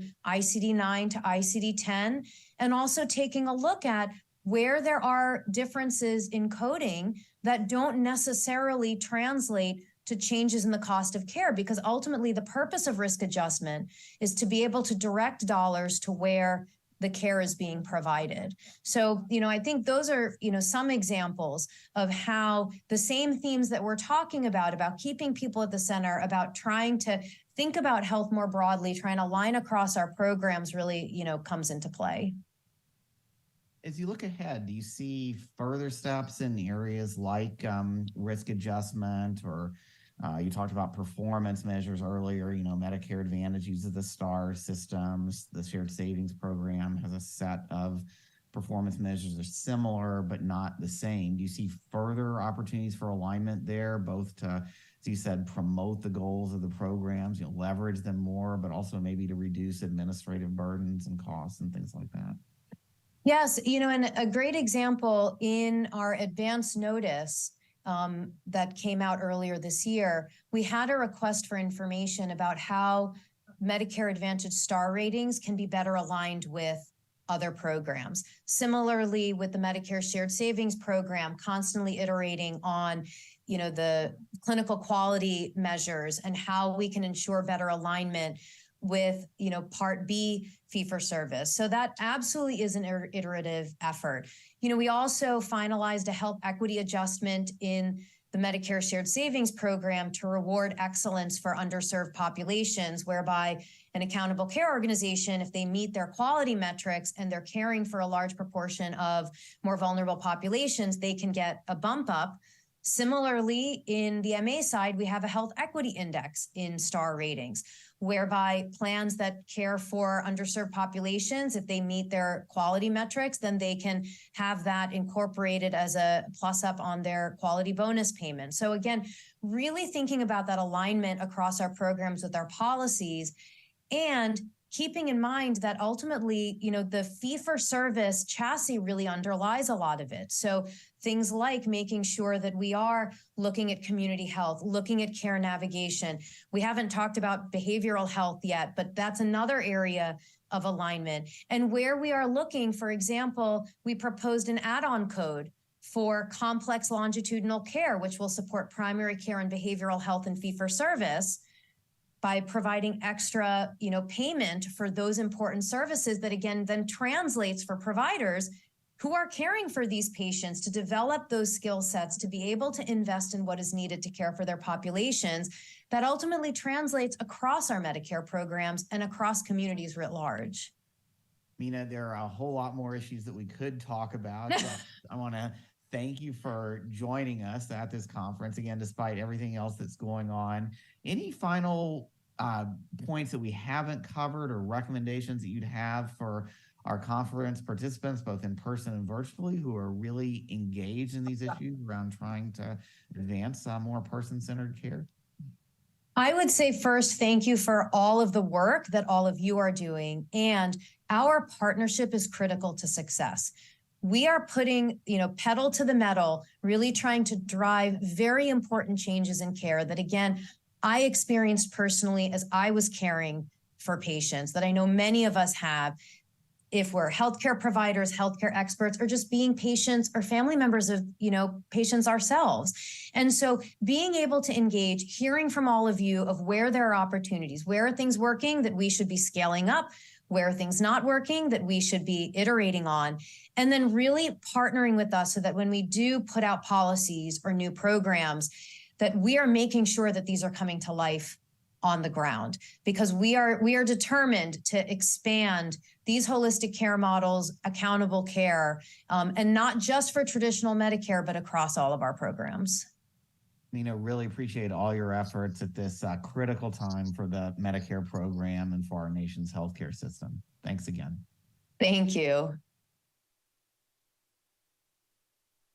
And now I'm joined by Liz Fowler, Director of the Center for Medicare and Medicaid Innovation. Liz, thanks for joining us virtually ahead of our conference. We really appreciate your taking the time with all else going on.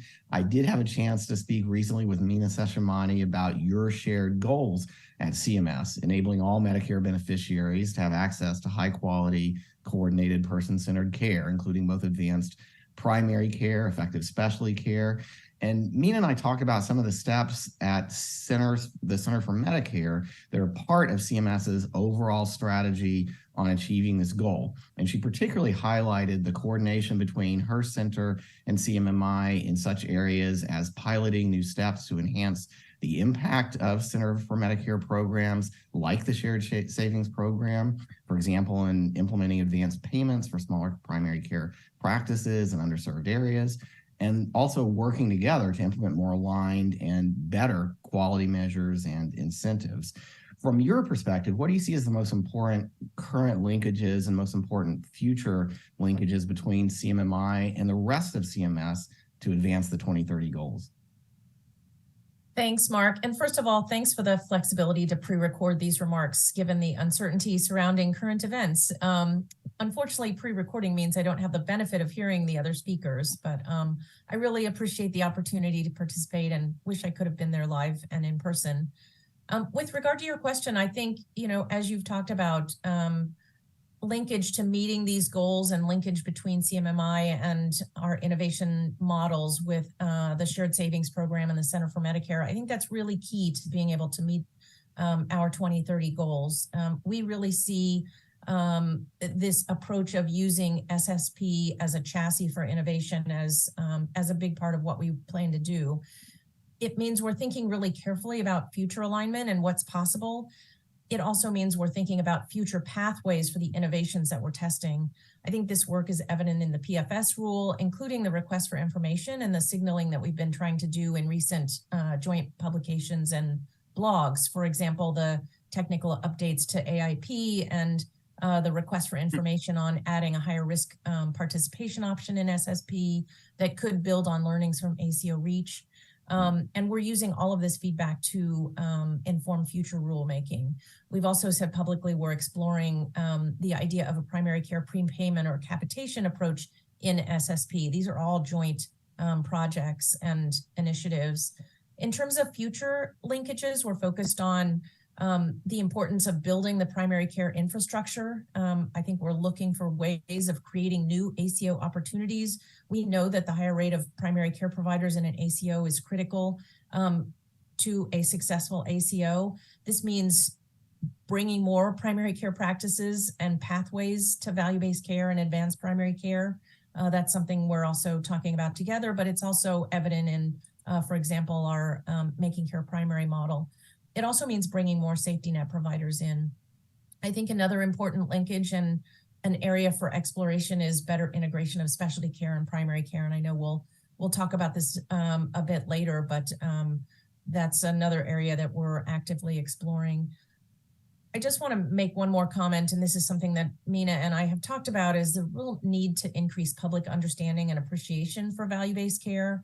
I think we're not going to be able to meet the 2030 goal if people are sort of not understanding what it is we're trying to do. But as we talk to people about the care that they want from their practitioners, from the health system, we know that what we're doing in value-based care and in accountable care is what they want to see in their own healthcare, and we just need to do a better job of telling that story. So that's another area we're focused on for the future.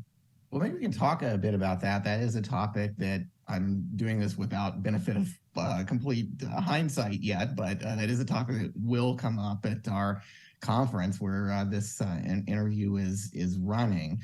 Can you say a little bit more about what the key motivators you think can be for accelerating progress on the 2030 goals? And maybe if you could also comment a little bit on, there was a CBO report recently that essentially said their updated projections of savings from CMMI programs themselves to the Medicare program over the next 10 years is going to be about zero. Now, that doesn't include all of these interactions and consequences for Center for Medicare, embedded permanent programs that are informed by the CMMI activities. It doesn't include longer term or so-called spillover effects of the models. But affordability and Medicare costs are one important issue for sustainable, high-quality, person-centered care. There's more to it than that, though, I guess.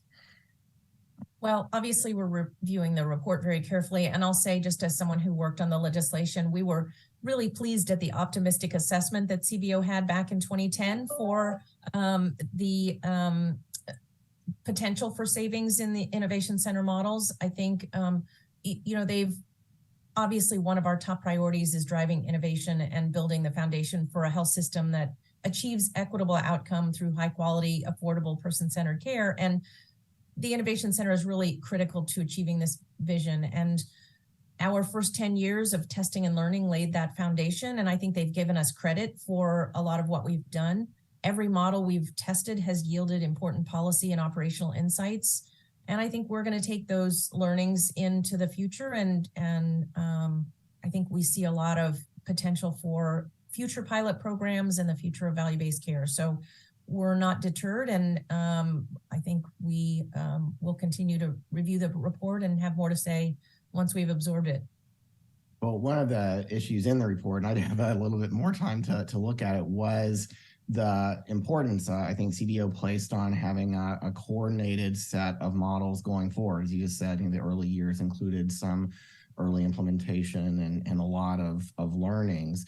You have been busy with additional models, and maybe we could talk through how they go to some key parts of that 2030 strategy, as I understand it, as a kind of coherent set of additional pieces to strengthen the overall Medicare program for 2030.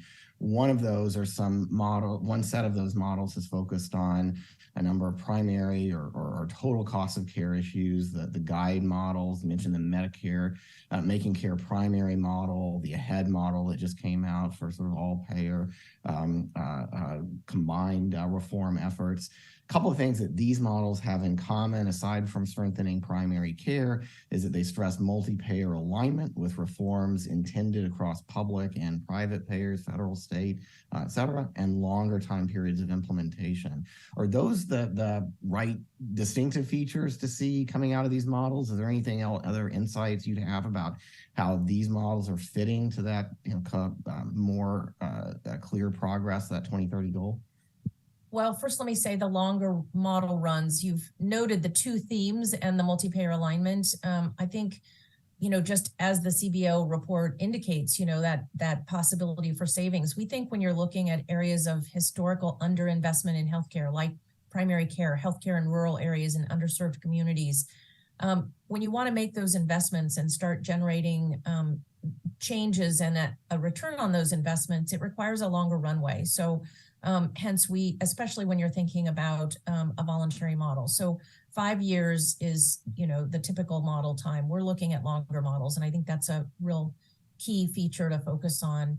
And then we're also really trying to work more closely with states. So you'll see in the Making Care primary model, the 8 states where we're operating are only in states where we are aligned with the Medicaid programs. AHEAD obviously is a state that requires substantial partnership with states, and probably, is not for the faint of heart in terms of states. It's a very ambitious model, but requires very close collaboration with states. And we're hoping that with that alignment, we'll be able to bring on and more likely to bring along commercial payers. But, multi-payer alignment with the commercial payers has really proven to be elusive for a number of reasons. So I think you've pointed out a couple of key features. I think looking at the guide model, also considering we're looking at that as a way that building up tools and strategies and an approach to caring for these, for people living with dementia who could be in an ACO, who could be in an accountable care organization. So we see this as a way to potentially align those sort of key themes, that accountable care organizations could become participants or invest in some of those strategies and become participants. So, and I think that is different. You noted that some of our models, as someone has described it, collided with each other in the past. We're trying to make sure that everything we do really aligns, and we're thinking about it holistically and not just as a standalone pilot. Now, you've talked about multiple dimensions of alignment. You've talked about strengthening primary care, including reaching groups that haven't been reached before. You've talked about care coordination for complex patients. Let's talk a little bit more about the specialty care reforms that you're envisioning as an increasingly important part of the 2030 vision as well. You've laid out a path forward for specialty care coordination with primary care providers and ACOs that strengthened around people, for specialist engagement and developing and implementing innovative models in specialty care, both for intensive procedures that make up a lot of Medicare and also for longitudinal supports for complex patients in collaboration with primary care providers. That includes some short-term steps like shadow bundles, more transparency around quality and cost. Again, the 2030 goals, both for serious events and for better longitudinal care. What do you see as the prospects and best opportunities for moving these models forward and getting increased specialist participation, engagement in these comprehensive care models in support of the 2030 goals? Well, in general, I'd say we've heard a lot of excitement around our commitment to continue accountability for episodes of care and the specialty strategy that we've laid out. And I think you saw the request for information that we issued in July to get feedback on some of these central design elements, and received quite a lot of feedback, more than I think we had expected. We are working through the comments we received and plan to use the feedback and laying out that strategy. So I think, you can expect to see more on this notion of a shadow bundle. I think we've seen a lot of interest among accountable care organizations for this CMS generated standardized episode data that we're calling shadow bundles. And then we're also looking at exploring a targeted set of financial incentives for ACOs to actively manage specialty care through possible beneficiary alignment changes and episode cost and quality measures specific to specialist managed conditions. We're also spending a lot of time talking with the PTAC, who's taken up this set of issues as well. They've been partners in helping us think through how we integrate specialty care and primary care. One of the issues that came up with some of the previous bundled payment initiatives like BPCI was that while the program overall reduced Medicare spending, the payments and the selective participation by certain providers led to net increases in Medicare spending that fit in with that CBO report that we talked about earlier. And CBO also pointed out it's hard to get savings in voluntary models. Do you see more mandatory steps either in the CMMI pilots themselves, or maybe as they transition over to the successful ones into inclusion in overall Medicare, into more uniform or national participation, mandatory participation? I agree with all of what you've said. I think we do see a path for mandatory models. I realize that's been a path that's been fraught in the past. Think about the radiation oncology model, for example. But I think if we want to make more progress faster, we need to be willing to go in this direction. So we anticipate potential rulemaking in this area. This is something that we were signaling in our previous publications and in the request for information, and more to come on that later. And I think just going back to a point you made earlier, it's going to be really important to think about that integration with our accountable care strategy, and not to have an episode approach that sort of sits aside and runs alongside the ACO strategy, but really thinks carefully about that alignment. So more to come on that later, but I think we do think there's potential for more savings, potential for more progress on value-based care if we move in this direction. So, well, Liz, you've covered a lot of issues related to the future of CMMI, and for that matter, the future of American healthcare, where there has been this trend towards more person-centered care, but clearly we have a long way to go. Any final thoughts for our participants at this meeting? They include a lot of people who are trying to implement reforms like these successfully, many who have questions about challenges and difficulties in the U.S. healthcare system today, labor shortages, cost concerns, things like that. Any final thoughts about continuing to move these efforts forward?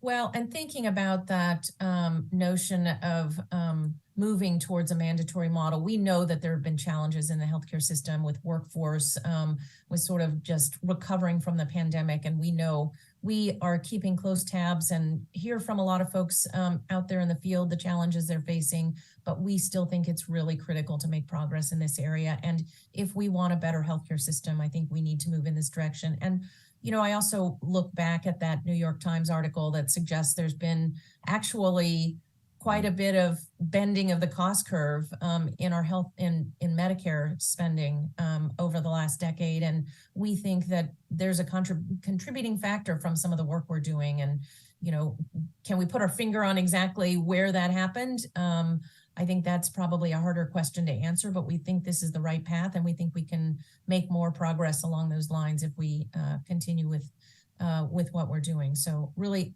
optimistic about the future, and appreciate the partnership of everyone in the room, and we'll look forward to continuing that collaboration. Liz, thanks so much for joining us today. Thank you. All right, well, thank Liz and Amina for joining us today, but thanks especially to all of you for joining us today.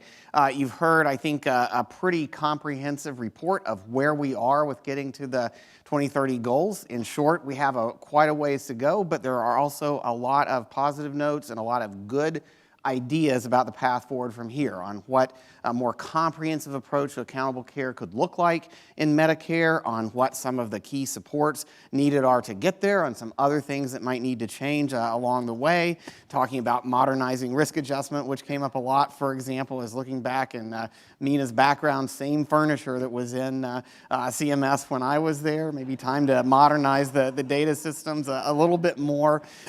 So this is a challenging time for healthcare. It's a challenging time for the nation in many respects. I don't know how many of you have been following the vote to remove Speaker McCarthy going on right now as this meeting is taking place. But through all of that, it's important to see the continuity, as Adam Bowler pointed out, the bipartisanship in efforts to move these challenging reforms forward. So much more coming from us at Duke-Margolis. Thanks to collaborations with many of you in this room and who are joining us virtually. Please stay in touch with us to hear more about those efforts and continue to participate. I want to thank again West Health for their continued partnership on this important transformative work, and the entire Duke team, and again, all of you for joining us today. And I hope that for those of you who are here in person, it's easier getting out and getting home than it was getting into the building today. Thank you all so much for being part of this important effort.